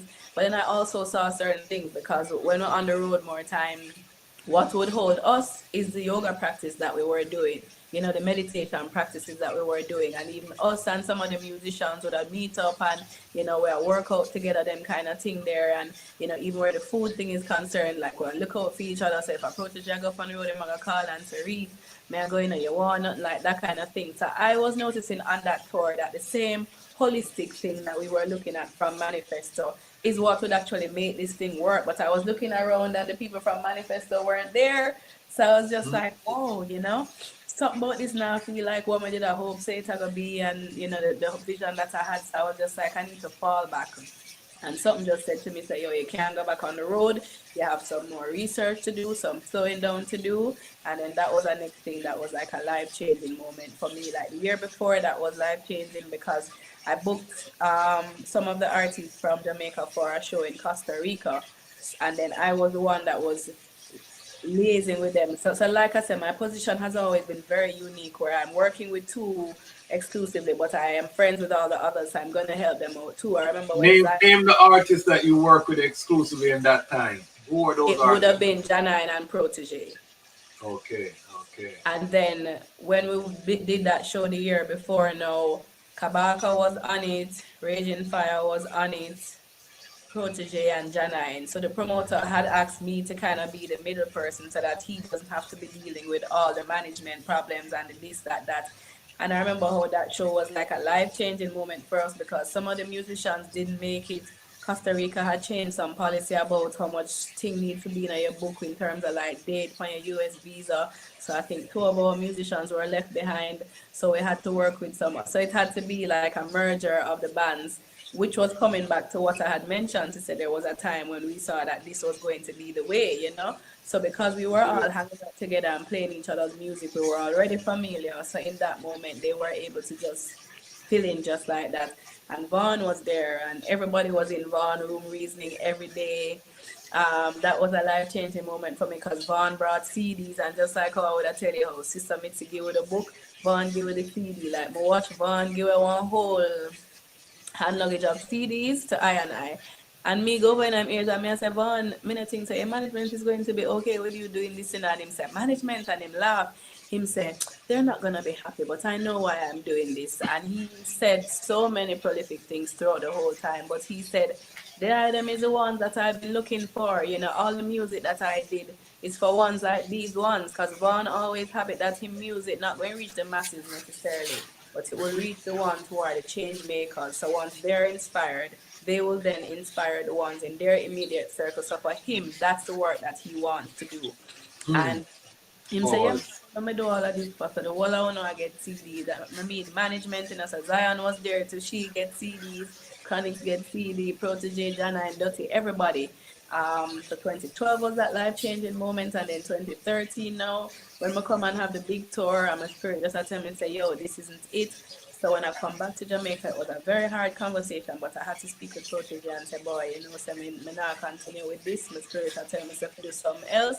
I'm kind of just have to surrender. I don't know where, I don't know what, but that's what I kind of have to do, And I'm glad I followed that, even though some of the, like the success or the money or the fame, it don't come with it. But I've learned so much, and I've gotten so many other insights that can fuel me, and just this mighty existence where, as I say, it's just Jah did write the script because I'm at the point now where my work is me pulling the skills that I have from these things, as a producer, having done artist management, having done content, having done events. And then now, when I get into the holistic world now, I can bring in these things and kind of coordinate them. So my intention was always to be part of a festival, that is doing some serious work. And we're now at that point where we're going to be doing a festival called Healing Festival Jamaica. It's a brand that exists already. And we're bringing it to Jamaica because they have a brand, they're doing well, they have certain things already. So it's just like a cut and paste kind of thing. Copy and paste, not cut to take it from them. I'm bringing it to Jamaica, and then this festival now will again be providing space where people can gather intentionally, and you can access wellness things, and you can access the same kind of music. But to me, the version that I call medicine music, it's the same version of the music that we did at an event at Rasta Village a few years ago called Isla Iowa. So that was like a mini version of this thing that we're doing now, where when we stopped working with Protege that year, I remember coming back to Jamaica and then seeing Sister Mitzi sometime later on and telling her, say, yo, myself, I searched for something more. And she knew exactly what I needed. She's like, I'm going to make you meet my virgin first man. My son is there doing some work as well. This is Michael, who I had like seen in time before, but not like reason with too much. And she said they're putting this space together, and I think it's this you need to see, because maybe when you see it, maybe either Manifesto will do some more work or you will be inspired to do some more work, you know. And that's when I connected to Rasta Village. I went to Rasta Village that same year too for the first time, and then saw what they were doing in terms of building community and hear the artists of the ones there, and even hear certain musicians who in that space who very talented. And when I met them and I was like, we need to link these people and we need to come to town, and they were like, we're not interested in town. But I right, yes, I'm on a chance and all vibe for we and our family and the people them who come visit, you know, because again, them know how the industry can be corrupt and kind of change people. So a lot in a little bit of a time, but it's coming forward to that thing that you were saying, to say, you know, had there been structures in place. And I remember before I left, which is what I was kind of coming towards, because I had seen when I was at Headline, the bookings in Europe, for example, it wasn't the Yes. promoters in Europe that was running the thing. It was us out here who was still doing it. Maybe because the artist who I was working for, primarily Sean Paul, decided that he has his booking agent, and the agency is going to run all of his bookings all over the world. So no matter what somebody tries to tell him, it have to come back to us, you know. Just certain decisions like that that an artist makes, is that going to really hold the foundation so that the people in my yard can eat them food. Sean Paul for years too would do his album and it would only be producers from Jamaica, fully made in Jamaica. That was important for him. So I tell people all the time He that has to even get a lot of credit Rocks, too. He him has is to get. I Rasta, said the he has way to him get a lot move. of credit. What's that? No, I said Sean Paul have to get a lot of credit too. Yeah, man, How he Sean have to get moves a and lot of credit, and very humble. operates. I remember them used to chat him and say how him do change him car and all kind of things, and Sean used to just laugh and say, "Me no business about that." And I don't see anybody carry a travel party as big as his. It's probably Damian Marley's the closest thing to it. When I was booking for Sean, there were always like 20 something people on the road between the dancers, Wow. the full band, everything, you know, a whole unit. Um, and so, you know, he kept it together. So I think with some of these things, it would just need to be a conscious decision that they would make. When I left Headline, when I was like, okay, I'm going to work with Nine and Proto some more, I never knew exactly what I was going to do. I never know how it was going to play out. But I do remember having conversations with someone and say, yo, maybe we need to have a booking agency that we create, and it's we are do the bookings and I run the thing instead of make the Europe people them I run it, because by this time a Europe start run the scene. Them a offer you what them Yes. offer you the small money. Them a talk up with them friends too. So it's just this whole thing where they have taken on the thing in a certain way. Where had we decided to put certain things in place and stuck to it, we could have eat that food too, you know. So And that is what I'm talking about. We're gonna get into the holistic journey and the health and the CMAS and these things, because I think it's very important, the mental health piece. You alluded to it going on the tour, and it's funny you say that because 2013 is when I met the Eye. So I didn't even know that story. The Eye was ending your relationship with Protege in 2013, because that's when we had the first JMC at Edna. You know what I mean? Of course, I and the Eye working to put that together. So the it make a lot of sense. But talk about the mental health part and what led the Eye. You alluded to it, but I want, because you're really into the healing aspect right now in your liberty. I think that is kind of leading out your personal branding right now, is the healing aspect, you know? So talk about your healing journey, your journey of self-discovery, and how that led to this healing festival, and just the I consciously pushing out that healing, holistic healing, as a part of the I personal brand with the yoga and the this and the that. Talk to us about the healing piece. yeah, so the healing now, when I had that moment, when I was just on tour and just seeing all of what was happening and getting the downloads and seeing the things that saved me, you know, it was a very clear thing to me to say, yo, what is important is the foundation and the holistic, you know, way of being. Because There were moments I remember, for example, being on tour where I would intentionally wake up early and meditate, and I would get a message, and the message is like, tell the people them don't have no spliff on them today on the bus because something can happen. And then I would go out and say it to them. And then while we're on the journey, we will have that moment play out where we're crossing a border. And then there are people who are coming out as the marshals and saying they're coming on the bus to search everybody. And then come on the bus and search everybody for true. And if people never listen to Sister Kareece and don't have no spliff on them or so, then would have been a trouble, you know? So I was getting those clear messages to say, yo, these are the things that are important. So no matter what else you're doing, the foundation is what is important. And then it had me just reflecting on my life too and saying how much more into the healing world I wanted to delve, but I don't have the time because I'm too busy doing work, you know. I don't have the time to read certain books and to travel to certain places because I'm putting somebody else, you know, in front of me. And it was a full circle moment because when we were starting Manifesto, there's a brethren who he's important to the trot to name Kevin Wallen. He does work with like boxing and fitness, and is this youth who come from the garrison, never have him father, just him mother, have a whole inspiring life story. But I remember when we said we wanted to start Manifesto and we wanted to get some funding, we reached out to him to sponsor us for something, and his sponsoring was not a money sponsor, it was a heretical sponsor. He was like, okay, I usually give this retreat to people and then pay this amount on a youth, so I'm not gonna charge, you know. We just have to go find the space, buy the food, show up, and I will come with my staff, and there's no money. And he took us through a lot of things, you know. You have to do core exercise every morning, you have to eat a certain way, the food not have no salt, you have to put away your phone fog. When we came, he was like, you have half an hour to tell all your loved ones you're done with the phone. No phone for the whole weekend and them kind of thing there. But there was an exercise he gave us at the end where it was like a simulation of being on a ship that was going to sink, and then one person can come off, and he was asking everybody who them are going to pick. And all of us failed the exercise because we said somebody else. And he said to us, you've all failed. And him talking to the personality of the voice and saying, you disappoint me because it means none of you have learned what I taught you all week. You cannot be sure about anybody more than yourself. You don't know what anybody else is going to do, how they're going to be. So how can you be saving somebody outside of yourself? Save yourself because you're sure that you're going to carry on the work and ray. And I realized how years later, this was like 3 years later, it seemed like I hadn't learned yet.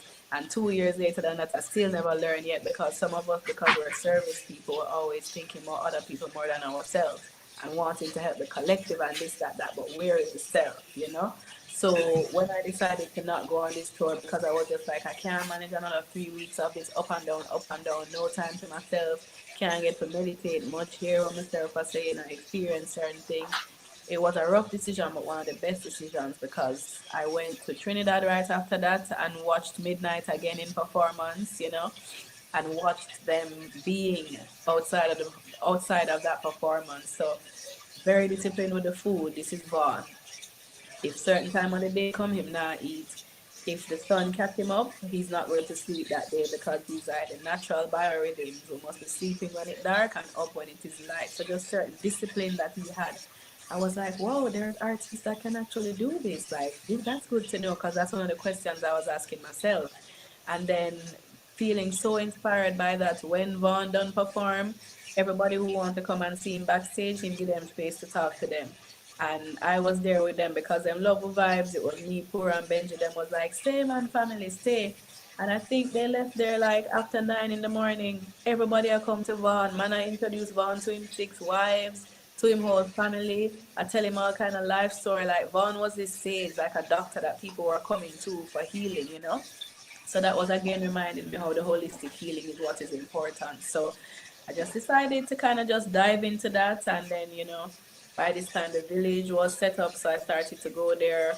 So I spent like 2 years of my life mostly there. I remember selling my car, being the typical extremist Karice, selling the car, just like immersing in nature, you know, spending the time there. Karice don't do things halfway. You go full 100. You go full 100. Zero or nothing. Zero, nothing or full 100. Yeah. So we were there, and just the reasonings that we had with the elder. I remember even the first drum circle I went into and they were singing and I started to sing. First man said, oh, there is a chanter. So me I said to him, what you talk about no chanter? Me and a chanter because this time me sing publicly could have never. But him just says, all right, man, and leave it at that, And here we are years later where I'm finding the courage to use my voice in that kind of way in ceremonies and seeing how important it is for even my own spiritual journey. So sometimes that's how the whole thing of the performing artist is like a distraction to people stepping into their highest selves. And indigenous communities say that a lot, but we will get forward to that. So yeah, I had that life-changing experience, spending time on the road with Vaughn them, coming back to Jamaica now, going to the village, literally eating from the land where I pick coconut with their own, we are going out the bush and I find things, I find almond, I crush them up and I make punch with the spinach that's on the property, reasoning with these men who and women who their minds just so free and so open, understanding how everything is important, the food culture, the wellness culture, living in community, all the things that I wasn't getting in the other space, I was getting here, and I was just like, all right, it just means do more of it. So that's how we ended up co-producing the event there called Isla Iowa, because I was like, I need to make more of my friends in town know that this place exists and these ones exist and this way of being can happen for true, and it don't have to be this cutthroat, selfish kind of thing. And it did what it was supposed to do, because I remember Black Hero is somebody who came to that and he told me how life-changing it was for him.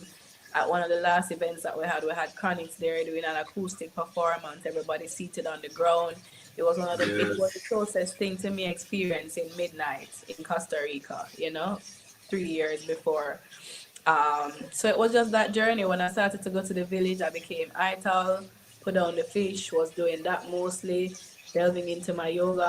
I always have issues with like allergies and sinusitis. So that journey made me realize how the food was a part of it and what's going on in your mind, and all of these things. So what happened in your stomach and in your mind are the main things towards your healing. And then, I would just meet one set of people to another and kind of just keep growing and expanding through that. So, 2015, 2016, doing those events at the village. And then, we'll be continuing with JMC works and start the yoga teacher training after a while now and getting the discipline, of that and learning so much more about the body through that. And then my own self-healing journey now. In 2017, I ended up finding out that I have a fibroid, which that's a sickness that a lot of women have, and interestingly, colored women. And so the doctors don't even understand it. When you go to them, they just tell you to come and be cut to take it out. But because I was already on a path, I said, this can't be it. It can't be the only way. So I said to the doctor, I'm going to find another way of doing this. Just give me some time to research.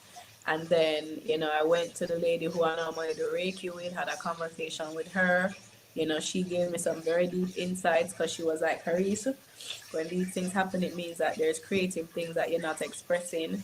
It also means that maybe there's things in your body that you have not released, whether resentment, or, whether hurt, all of these things. The trying to heal the sinus journey had brought that up too, because there's a lady named Louise Hay. She's done a lot of research.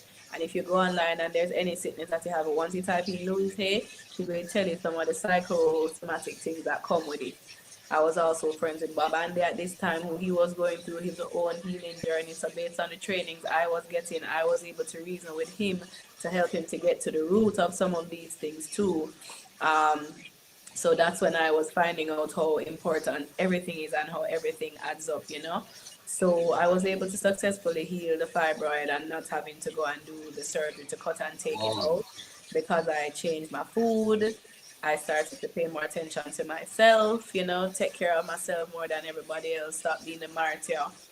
And then I was fortunate to have friends who would point me to the right places. So like there's a nutritionist who I met, who's also an astrologist, through my sister in Sabria. She's also an important part of Manifesto, and also a visual. Tomorrow, Sabria's birthday too, make sure you call Sabria tomorrow. Look here, September, October, I have people whose birthday back to back to back. And even right now, I have a bridging who from morning, the reminder come up, I'm in a message in yet. So I have to do that when we're done.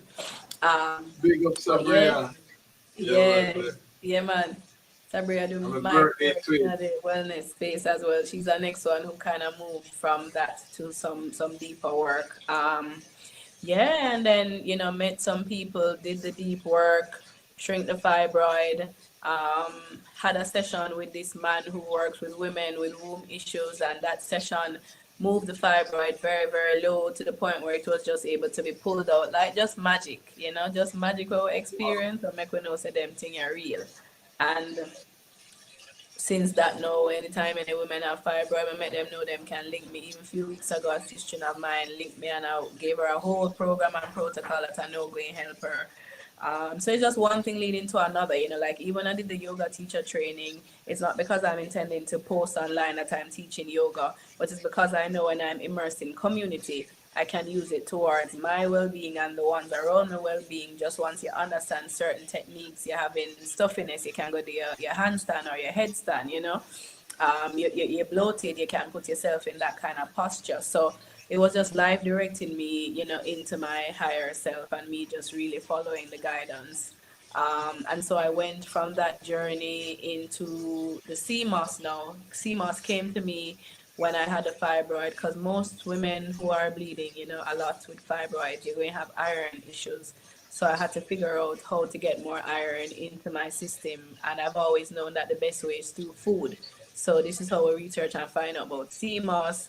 First, we were working with a white cream looking one. Then we find out about the purple one that Dr. Sebi promotes and said that is the one that is extra magic. Started to work with that.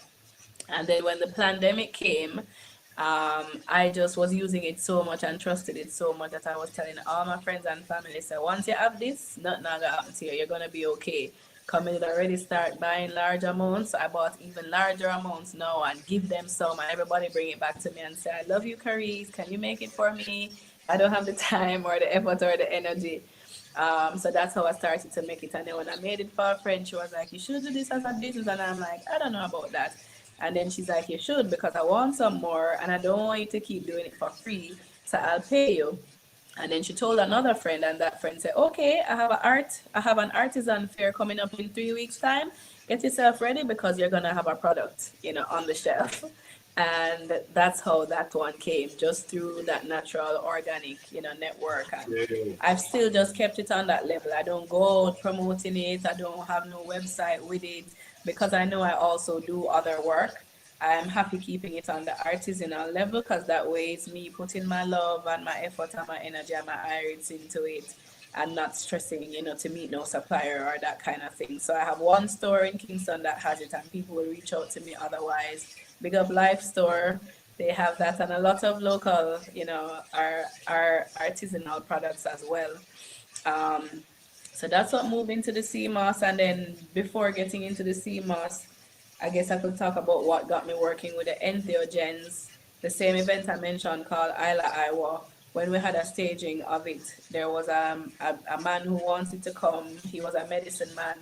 And the lady who was coordinating his things saw the event and she said he wanted to come, and she reached out to me and we were like, come on, you're not going to pay because you're indigenous like I and I, you're not a Rasta, but yeah, I want similar thing. So come through, and then when them come through now, I said them I tell we said them I do ayahuasca ceremony and them I invite we. I had heard about ayahuasca from the year before, but I wasn't called to it. I didn't feel like I was ready, so I was just like, I'll skip this time. So my brethren went, and then when they went and came back, they were like, it's amazing, life changing. So I said, all right, maybe next time, I'll be ready. And then we ended up organizing with that young lady who brought the man to do a ceremony at Rasta Village. And then that's what started my journey with deeper entheogens. And we would sit with the medicine amongst I and I as the villagers for a little while before we opened it out to other people so that we can have the experience to speak of. And I remember when that was happening, some people were hearing and I said, oh, it's a cult where I run over the village and all of them things there just because you have some far right ones who's very stuck in a certain way of being. And anybody who expands outside of that, they find it to be a challenge. But I'll tell you that it's these same ceremonies that have helped me so much because a lot of the weight that I was carrying was just heaviness that is external. When I was in 12 Tribe, people used to always have to talk to me and Jana, if you're in your yoga pants, some ladies have a problem with that. And I'm like, what a yoga way I do? Like, we have to be practical with the dress, you know? Then why you cover your hair all the time, but who is teaching you how to care for your hair when it is covered so much, you know? So it was just some foundation and some groundation stuff that we didn't get that I was able to access, and then started sharing those kind of things, you know, in these community circles where we're working with these medicines outside of ganja that are like life transforming, you know. Yeah, that's kind of the segue into that. So right now we're working with cacao a lot, which some people in Jamaica just know it as chocolate tea. Them call it cocoa. There's a way to take a large dosage of it that when you sit with that and meditate with it, you know, it's medicine for your heart. A lot of people are hurt and broken. Black people, we were enslaved. So there's that in our DNA. There's a term called epigenetics that's popularized now, where science, because once the scientists say it, that's when everybody believes it. So we're glad when science catch up with nature and confirm what we already know and learn. So them will show you, say you carry 7 generations in your womb as a woman, you know, because the woman is born with all of her eggs. So when your grandmother had your mother, your egg in her already, you know, and then it kind of just trickling down from that. So the mental health issues that you talk about, they're very real. And what I came to find out, which is why I surrendered to this work, is that even amongst I and I at Farai, the challenges that we have are because of the root challenges that we have that have not yet been addressed, you know. We not get to work out the trauma from enslavement. We not have finances to make our root chakra, our base, you know, be firm. So how we can expand from that, you know. The issues that we have with the lack of trust and whatever, those things all stem from the Willie lynching time, from enslavement time. So if we don't get the time to sit with ourselves and see what comes up for healing, just imagine that you're walking around thinking that you're sane and okay and everything is all right, but you're not. And then it will show up years later as cancer, and it will show up as a stroke, you know, or some heart attack or something. But disease takes decades a lot of times to develop, but we want to fix it overnight, you know, when it come up. So that's how we realize that it's the holistic way of being that makes sense. And it's what Farah always said, is liberty.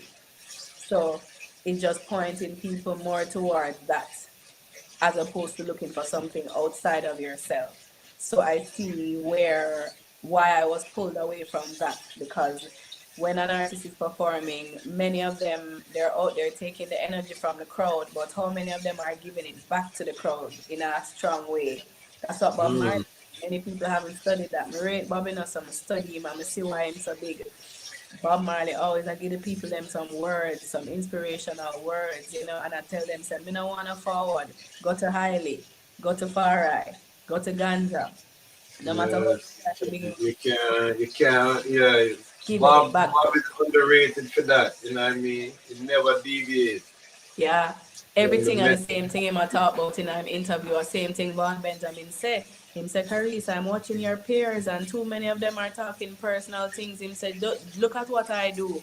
When I do the interview, I talk about my song them. And it's true, when you interview Von, you can't ask him nothing personal. Enough people didn't even know that Von had more than one wife. So him not talk about that. Him just a talk about what him saying at the song. And His Majesty and Rastafari and the Exactly. which is, tell you about black power.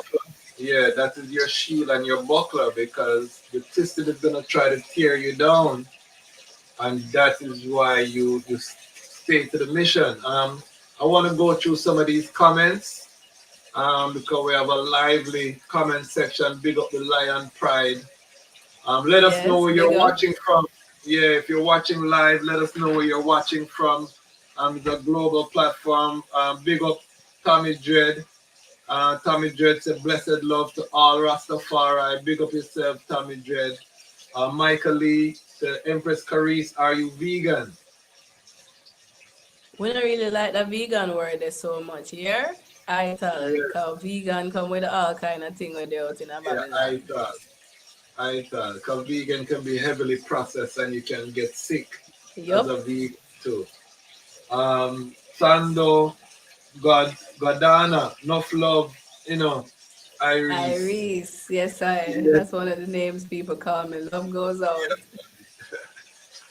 Mabel Smith, Grenada family, checking in. Big up yourself, Sister Mabel. Rastafari, greetings with perfect love, health, strength, unity, blessings, and eternal life. Bless up yourself, all the Let's Grenada go family. wrong. Big up yourself, Roots. Give thanks. How was the eye journey to and through holistic healing? I and I is on a holistic journey. I think you should touch on that. Yes, sir. But we'll allow her to elaborate a little bit more. Bless up. This is Alton Kill Christ. Um, Big up Lion Pride, Houston, Texas, Lockheed, in the yard, Rastafari, children, Wadada, Satamasa, Ghana. Big up yourself, all our Texas family. Big up yourselves. More blessings and love, Rastafari, Empress, more strength on the journey, Selassie, upward movements, respect to the Lion Voice Network, Rastafari. Big up yourself, Congo One. We love it, we love it, we love the energy. Um, Give thanks, Sister Kareece. How was the eye journey to holistic? Okay, we never get to the question. I wanted to become a holistic healer slash shaman as Man. well. Yeah, we talk about that some more. Yeah, man, I'll make her address the road to shamanship. Eyewitness, yes, big up. This is one of the technology brethren doing great work. Go and put your YouTube channel, Jai. They are doing the Orange Couch series. I see the nice production value. Put it in the chat, Jai Witness, so we can shout it out to YouTube and the people can go follow it. He said we really need to enhance artists' understanding of the business of music, especially creators creating creations for the creator. Yeah, I see what you did there. Love it. We love it. But Eyewitness is one of them brethren that track royalties and deal with metadata and them thing there. You know, he's an expert in that field. So big up. Oh, that's my dad. That's my father just big me up. Yeah, daddy. Oh, Love blessings, my daughter. Daddy love you. Aww, love you, dad. Yeah, big. I don't think I've met the great Mr. Lawrence. Big up yourself for Yes, watching sir. the Lion Voice. I witnessed life on the. I think you want to say life on the road can get rough, especially the consistent movements and unfamiliar and varying energies you encounter on a daily basis. Burnout is real.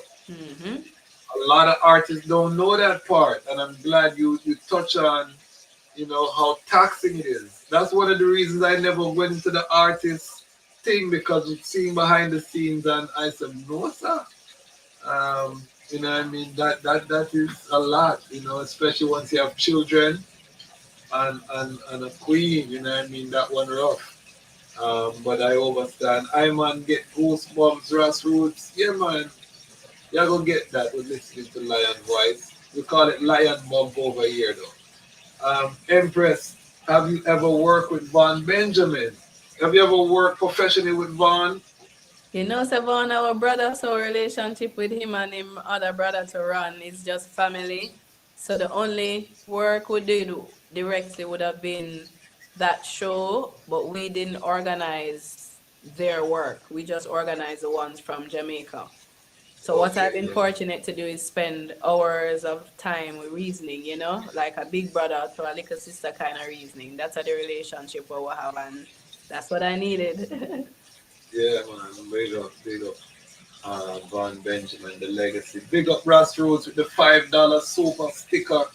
Ras Roots now always can depend on the strength from the eye, man. Big up yourself. We love it. And you can click the money inside the comment section, and if you want to give an attribution, you can do that. I true, see true. Empress, teacher, and a leader in her own right, unlimited help. And you have to see Iris on the back of field. It's a sight to behold, because she's a diplomat, but she's a warrior. She's, she knows how to handle herself with unruly brethren and sisters. Bless go around, Empress. We love that eternal help. Yeah. Tuning in from the Orange Coach. Bless up, bless up. Big up the Orange Coach. Yes, I already answered. Yeah, man, we want to make sure we stay interactive. Michael Lee, live from Miami-Dade County, Florida. Love your energy, Empress. East Ethiopia, Yeshua, Imperial Majesty, I Haile Selassie the First. Big up yourself, Michael Lee. Lion Bumps, yes, I. Yeah, man, we change up the language. Is that Aya or Aya Ras? Bless up Empress, may Jah continue to guide, lead, and protect the eye upon the eye journey. Blessed love, Rastafari. Same So, today. so, um, perfect love. I'm not going to keep her too much longer, but we want to know about the shaman because we see the shamanic practitioner. Tell us about that journey and for the brethren who want to go down that path, what kind of journey does he need to put himself on? So, very good question. That word is a word where sometimes we'll hear people say all kind of things about it and them just don't know what it mean, you know? So most people who try as far right, the first thing to know is say you're already on a shamanic path because the shaman or the Sha woman way of being is really connecting to nature, you know, connecting to the elements, connecting to the plant life, to the animal life, the other realms outside of this 3D here that is just the world, you know, connecting with the earth and the other planes that exist. So most ones who in the liberty of fire would already do that. Um, so to say that you're a practitioner now is just to consciously say that yes, I'm claiming this as a way of being. So the first thing is that when somebody's on a healing journey, it doesn't mean you're healed. So sometimes people go on like say people who are wellness practitioners can't have their own illnesses or whatever. No, most time of your illness you will bring it to the journey. So you still work out things, you know. A lot of people who are shaman or sha women have had their own issues of health that they've had to navigate, and that is what made them step into these higher realms now of helping out other ones based on what they have learned. So when you're a shamanic practitioner, it really just means that you live in oneness with the earth and you connect to other realms, for example, the ancestors. Some people don't like hearing that word because of a Christian programming, but the reality is that there are many things out there that corroborate, you know, what people are saying, that when somebody transitions from flesh, they go into another realm of being where they are still in touch with people in the earth. It's a way enough time people say them granny dream them or them get one vision or them get one message. So it's just you opening the way and the path to connect with your ancestors. Your ancestors are going to be as present in your life as you want them to and as you make way for them. And these are African traditions, same way. So it's to connect forward to your African self when you're the shamanic practitioner. Connect forward to your indigenous roots. So it's a simple thing you need to do to create space for your ancestors. Sometimes just leave a glass of water. You know, you can create your altar. Many things online to tell you how to create the altar. You need them picture, you need them name. Call them name, you know, give them thanks. Just the fact that you are here as a third generation or fourth or fifth or sixth or whatever, just imagine the people who came before you and the journeys them go through, the sacrifices they made, you know, the work they did to make your life easier. It's just to say give thanks a lot of times and open space, you know, and tell them, hey, yo, protect me, guide me. As I said many times, there's just something that tell us to go somewhere or to call somebody. Who is that voice? You know, where did that nudge come from? It's something outside of your mind consciousness. So it's something bigger than you. So I would say that a shamanic practitioner is really just somebody who is conscious about their way of living, in connecting with nature in that kind of way. And human beings are a part of nature. You know, even things that are made by man are a part of nature. People go on like say the car where you drive is not, you know, a thing for you connect with. Talk to your car good. You know much time here people say them car have problem, run out of gas and they on below E. And I just talk with them, talk to the car, make the car move them certain way. It's just making space for magic, you know, things that people think are this bad thing or this negative thing or whatever. It's just being open to these other realms and other ways of existing. And if you want to go deep into the practice, you can go and sit with people from indigenous communities. You know, I always recommend that anything that you're doing that is new, you go to the source. So indigenous people there, Jamaica, you know, we have Maroons, we have a wealth of knowledge, you know, Rastafari wants to them know how to use the herbs for all kind of healing, body healing, spiritual healing, emotional healing, etc. It's just to go and sit at their feet, you know, humble yourself and go and even say you want to be a protege to them. Let them teach you certain things. They have a wealth of knowledge that many times they're just waiting on people to teach them. You know, I think about even like the drums, and I wonder what the future of the drums are going to be in Jamaica, because it's the elders who I see making them mostly, and I don't see the youths, you know, trying to learn. And the drums are a main tool of connecting to our ancestors. That is how messages were passed from even the time of enslavement. For people know that, yo, we're going to revolt over this week, and we're going to go over this, and we're going to hide this, you know. It's a main connection between the ancestral realm and us here right now. So I think everybody should even have a drum that is their personal drum that they work with every day. You know, you should have an instrument that is your power instrument that you're working with every day, because word sound is power, as we say. So when you want to bring things into your life, you have to affirm it. You know, you have to see it, you have to believe it, you put it on your vision board, all of these things. This is the ways of working with magic, you know, so it's not too much a mental thing. It's your heart and your mind in unity, and you've been open to these other ways of existing, you know. Even with like ganja, I think there are a lot of people who abuse it, you know. They don't sit with it in a ceremonial way. They go to it for a high and this buzz and it's this thing, but did you really take your time to sit with the plant and see what it is trying to tell you or show you in any given moment? Some way as far And we have to put a fire upon the grabber. We have to put a fire upon the grabber. Not good for you, the tobacco. Yeah, tobacco is not something that the And smoke should be inhaled. Jamaica has become a grabber paradise. You know what I mean? I can't even share a spliff or a chalice with a man in Jamaica. Right? So here is the thing now. What we're going to find out about tobacco through the shamanic journey. And Jamaicans powerful for true for even could I get the download for know for work with it in this kind of way. Many of them call it like a grandfather spirit, and it's something that they use to send their prayers to the other realms. They also use it to like clean their body. You know, they have a thing called limpia where you use the smoke from the tobacco to cleanse, but they don't inhale it. So it's like the native Indians who use it a lot as their spirit medicine, but they don't inhale it. So they just blow it out and work with it like that. It's rare circumstances where they inhale, and it's usually for something specific, but not with a frequency. So to me, I guess them said the ganja came here from India, right? So the tobacco spirit would have come here too, but it's just that we weren't taught these things in school, how to work with these plants as medicine. So to me, kind of tough. So one get the download for say for work with it with ganja, but it's just that we're not doing it in the right way.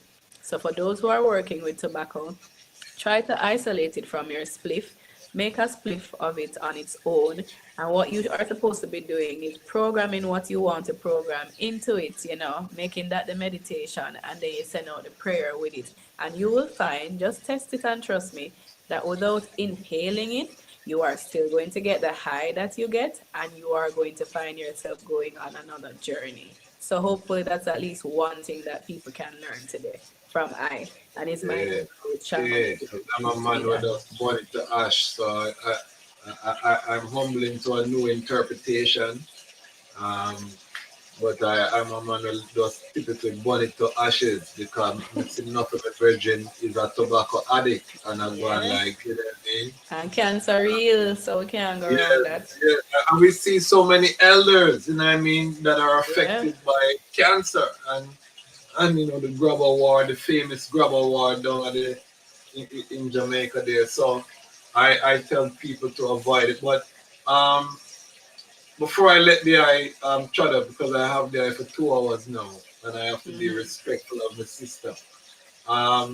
Looking at the landscape now of all of your peers and colleagues, I want to get the eye assessment as to how do I feel. You know, you have Kabaka, Grammy Award winning now, John Nine, big artist, protege, big artist, Chronix is a legend. You know what I mean? In a female way. These are people you saw from, you know, Michael Shamaya, Hemper. Everybody went on to Ibamar, all of them went on to have their own run. And again, you came in the industry at the heights because you were working with Sean Paul, Damian Marley. So you kind of have, and you worked on every show, every kind of backstage. You're unique in the sense of just seeing the landscape. So how, and I want this from a Rastafari woman perspective. How do you see how things played out, and what's your current assessment of where we are right now? Your colleagues that you came up with, and what are some solutions moving forward that I would like to see as well? Because we want to keep it positive. Wow. Heavy one. So where we are right now, because His Majesty always tell us to say we have to be very aware of the time where we're in, the technology and all of those things, and it's them thing they're going to guide us as to how we must show up and what the mission is. I am very concerned about what reggae music makes people think Rastafari is. And that's one of the things that we have to work on fixing. So for my part, I would really impress upon everybody to ask themselves the question what them always ask themselves to as a Rastafari. Who am I? Why am I here? Who did I come here to be? Focus on that and become the best version of yourself doing that. Because it's only when people see more success stories outside of artists that they will rate Farai and see, the fullness of the powers. And for people who have responsibilities, like even how you taking on the responsibility as somebody with media, make the opportunity to showcase, other people so that people can know about the food, so that people can know that there are lawyers who are far right, who are doing great work, there are teachers, there are people who are seamstresses, all of these things. So that's the first thing, so that people don't just look to the reggae artists, and then when they connect to the humanity of the reggae artists, they then become disappointed, There are some of the elders who are concerned that Farai won't have a future because of the mainstream that kind of coming around and like the water down, as they would say. So I would impress upon the reggae artists to continue to carry through the mission of Farai, through the reggae, if that's your path, because I can't force a one. But direct the youth them to the source, man. Direct them to the roots so that them can know about the fruits. And then you too, as the reggae artist, don't get too big for going at them space here, forget your groundation, sit with the elders and things so you can be inspired to put out some good word sounds, so that the message will continue.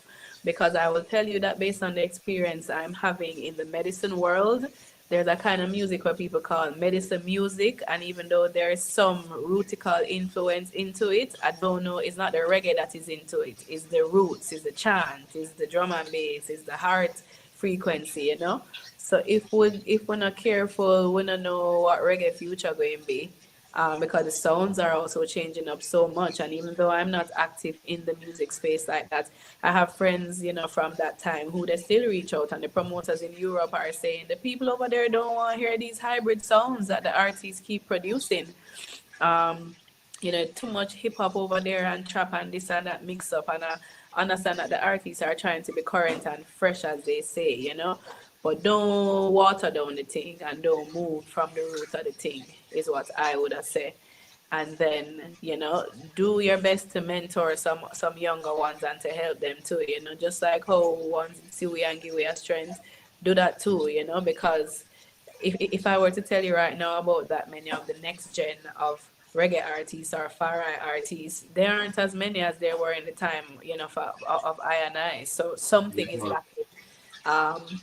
And a lot of the music is coming from the mind, the intellect, the brain and the intellect, as opposed to the heart, which includes the mind. So it's just to get back to the groundation, go sit at Uncle China's feet. Uncle China must get big up to him, leave him yard open for every and anybody. Go to the mansion, go to Anaya Bingi, go to Baba Shanti, go to them different spaces here. So you can have the sound and feel and put your music in it as well. And then, community is one of the strongest medicines, I would say. So have a community, and communities that you work with. And I would really want to impress upon the artists to adopt a community almost and do some work there. I have Yeah, some man. brethren doing some mighty work in some garrison, and them are an artist with no big name out there like that. So imagine if an artist with big name out there like that would have come in, how much more they would be able to do. Von Benjamin used to always say it to, and he would sing about it. To say the mighty powers are in the people who are in the ghetto. And that's why Jah place them there, because them have one strength and resilience and tenacity where just imagine if you put them on Jah work. So the Ubuntu, I am because you are. Let's not forget that. Let's not forget to stay grounded as we get lifted. I remember saying that to an artist a few years ago, and I hope he listened to it, and I hope that's something that inspires him. Look out for your brother and look out for your sister. Be your brother and your sister's keeper for true. Each one teach one, take on some next one, mentor them. Um, do some work that is given forward to the community. I don't have to be publicized because you've got this big stature now on this platform, and what are you doing with it? I remember in COVID time I was looking around and the reggae artists weren't trying to save anybody. It's like everybody love going like them is God. But when you get the chance to play God, who I play God? Who I saw was a dancehall artist pointing the people and say, yo, food up on the tree, go and farm. The reggae artists, them a show off about the food where them a eat and how much weed them a buy and how them a travel all over the world. Like, when did we get there? Get back to the teachings of His Majesty. Get back to the missions. You write a book, Kwasi, that is so tough, connecting some dots. Like the other day, same Sister Mitzi, whom I love so much. I reason with her about where I'm doing and my Irish and where I want to go. And she point me to a book, Catch a Fire. One of the best Yeah. books, that tell about the story. And I remember how the book hooked me from the start. Read it because it connect the dots with His Majesty, and I tell you Yeah. the fullness of divinity of His birth for true and the challenges Yes. he go through, I even love that book. I love that book. yeah, man, big up that author there. Him doing research and him write well, and him a show you the And big you're picture. right about when His Majesty draw the bird and the bird fly off the page. I remember. Mystical shaman, and them a show you how him do well with the plants and all of these things. And we hear stories Yeah. too, but if you see it in the Yeah, book, man. yeah, next level. So it's just that, just the word that I like to use is humbleness, or humility. It carry you a far, far, far, far away. And sometimes people get too big and then them lose that kind of thing. So part of why I say community, keep your original friend them around your man and your family, because they're the ones that keep you grounded. The artists who I see doing well, them do that. So them have a one who can check them and I say, say that I know you or this outer character. Yeah. I've been fortunate to even be in very close spaces with Rihanna and seeing how she loved Jamaican so much and how she love our artists so much, and see how she keep her friend them around her, and the moments that she don't do it, maybe that's when she have problem, but when she keep them around, she irie. So she learned that and she do it now, and we see how she manifest, a greater version of herself and things. So yeah, the future for me is that everybody just needs to consider God within, the past, present, future is that, and see that in each other as well, and honor each other in that kind of way. Humanity comes with imperfection. So one of the things about being a shamanic practitioner too is that we accept that everybody is light and darkness moving together, in the journey. And some are 40-60, some are 50-50, some are 70-30, but it's to honor the journey of stepping into your highest self, and it's not no love and light alone kind of thing. Everybody have things that them working on. So it's to just live in a community, live in a love, support each other, step in your highest self, and then try to find the God within. Don't look for something outside of yourself, because you take on this worship element now, and then you spend your whole life and spend off your money and make other people get rich and I give them all of your energy, and then where is yours? You've depleted it. So that would be some of my final words, and I would certainly say if you are melanated, Just know for sure, so you have things in your need to be healed, whether it's from your past lives or your generations before. So take some time, look at your family tree, look at the gifts that them have and the strengths that them have, because that's a blessing as well. Look at the diseases, that they have, because they find say lifestyle thing, the same cancer, the same diabetes, the same whatever. Food are gonna be a part of it, well-being are gonna be a part of it. So there's a lot in your own map, your own key of life to guide you. And yeah, I want to tell people about Healing Festival, November 28th to 30. We're there on Instagram Okay. at Healing Fest JA. I'm very excited about the work that this is going to do, where it is bringing a lot of the people in the medicine community together. And we actually chose the weekend of Thanksgiving because our family were in America, for come to Jamaica and stop celebrate the Babylon holiday them. And take the time and do some real work, gather in community, gather in sacred lands, come and do some healing work for yourself and your family and encourage your loved ones to do that as well. Community are the medicine. So I would say I moved away from the music Yeah. industry because I love the music community, but not the industry because of what it does to people, Yeah. Straight. How can the Lion Pride spend some money with the eye right now? We want 1,000 people spend $10 with Karice right now. How will make that happen? How would you direct the people to support the eye works right now? You have to tell me what to do, what you mean? How am I to tell them how to send the money? Call out my things them online and say, send me some Zelle. Do you have a website or anything that they can go to that they can purchase a product or they can? Okay. So I can give you my Instagram. Yes, please. AYAHREECE. So that is at AYAHREECE. It have a feature name DM. It work for these good things. Yes, and it's on the thumbnail for this. I will put it in the description as well. We'll put it in the description. Send Iris a DM. Yeah, man, we can send you Zelle, Cash App, everything, because we have a lot of missions. Please, she has a lot of things. I want the Lion Pride. Again, when I bring guests front of the item, I want us to capitalize. These are our great princes and princesses, kings and queens. So the vision, let me tell you again, we have 55,000 people in the Lion Pride.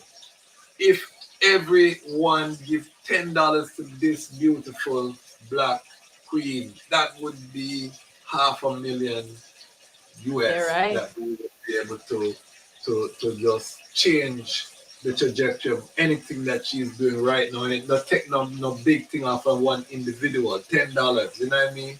So I'm trying to train this audience now. We have power, but we have to come together to make this happen. So I want the item tested out with my sister, DM her, even if we get 100 people, DM her, sending us straight support, whatever, we're making and we can give email to the same Aya, and you just add Trod, ayatrod@gmail.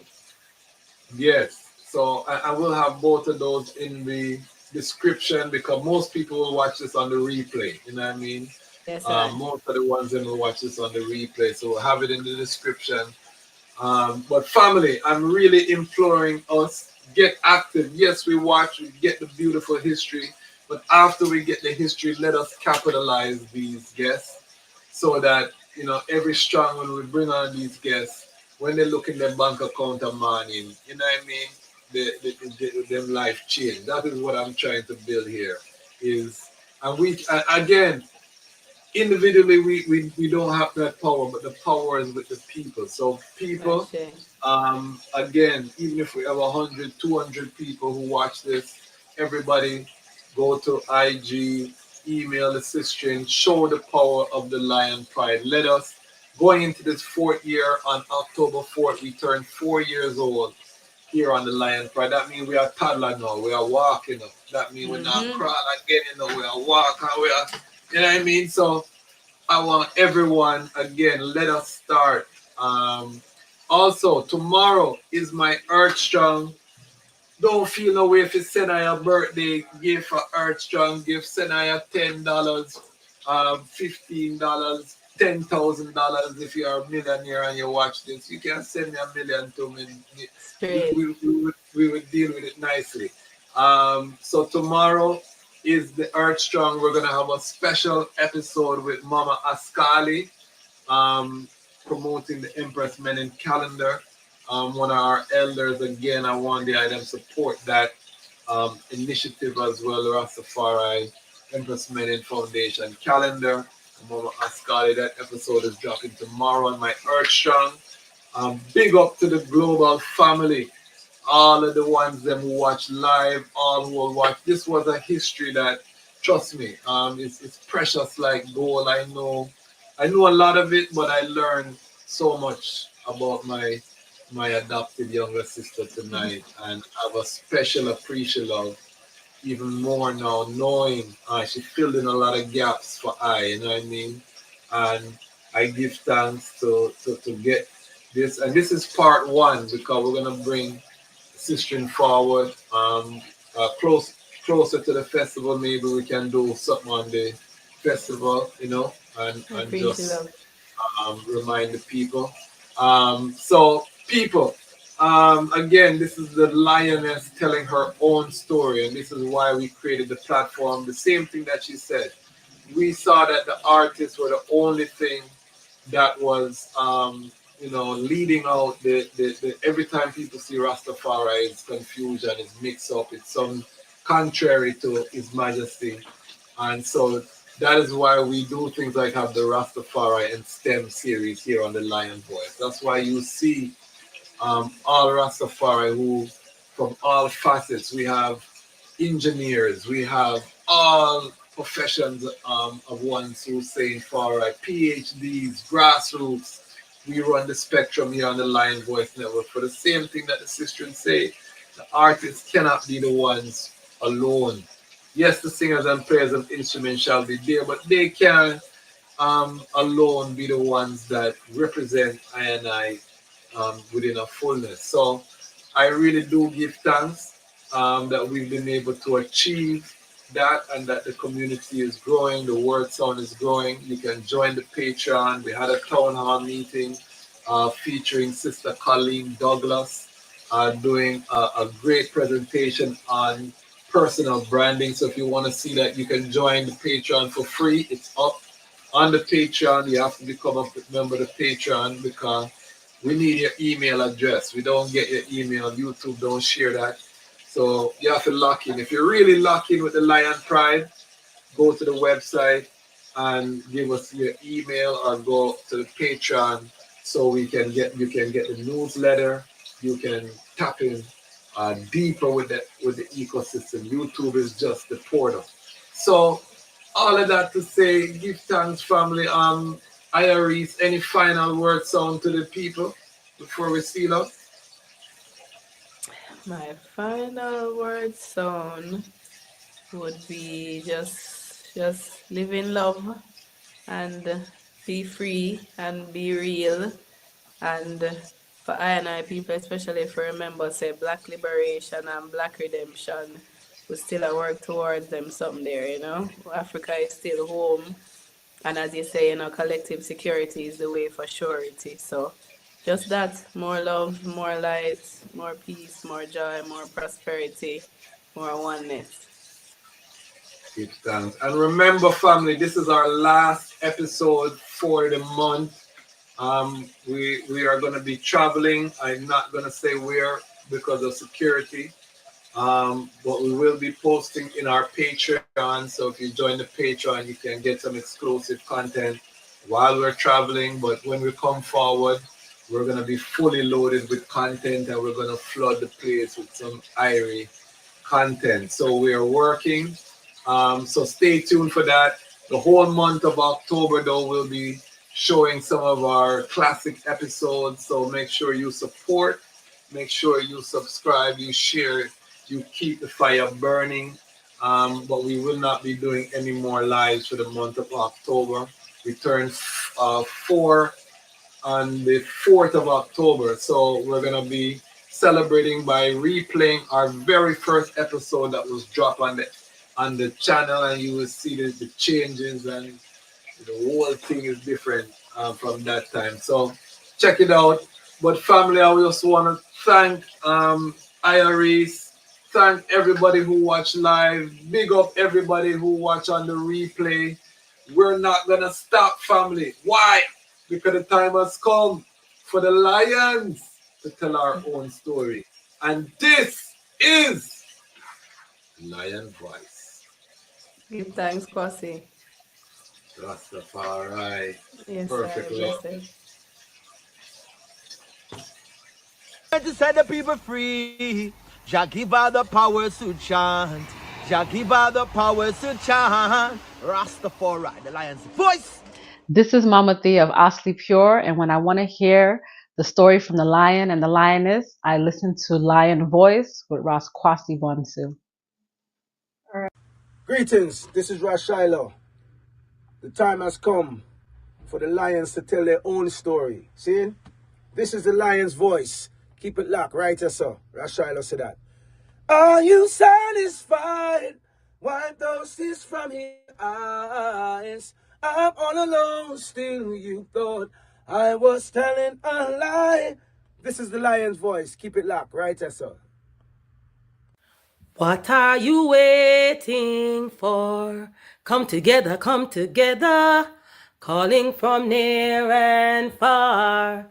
Know who you are. What are you waiting for? Rally up, it takes the dust. What are you waiting for? Ancestors paved the way for us. Yes, I am Kareece Oyonde, asking, what are you waiting for to come together? The time has come for the lions to tell our own story. This is the Lion's Voice. Yes, people, this is Michael Shamai representing. I will say, hear the Lion Voice, saying it is time for the lions and the lionesses to tell their own story. King David killed Goliath with a stone, we original dread. The fittest of the fittest shall survive. My people, open your eyes. Wake up. Blessed love, this is Queen Omega representing for all lions and lionesses. With the Lion's Voice, we come to tell our story. Rastafari, live it. Hey, the Lion's Voice, Rastafari. Alright, listen to me now, people. The lion roar, no dog bark. See? The Lion's Voice with Kwasi Bansoul. Time right now for the lion to tell his story. See? Listen up. Amina, the time has come for the lioness to tell our own story. No surrender, no retreat, we are Jaja soldier. Rougher than the streets, tougher than a boulder. Bigging up Lion's Voice. Now put it, I Jalifa said that. I will never stop, hail the Most High. And I will never stop, call Rastafari. Blessed love, this is Kushite representing for the Lion's Voice. We are here to tell our own story, Rastafari. Yeah, David Dread of Steel Pulse, and I'm saying hail to Lion Voice because it's time that the lion have its voice, have its own story. Says I'm stepping out here, hear me now. Yeah, the Lion's Voice. Raw.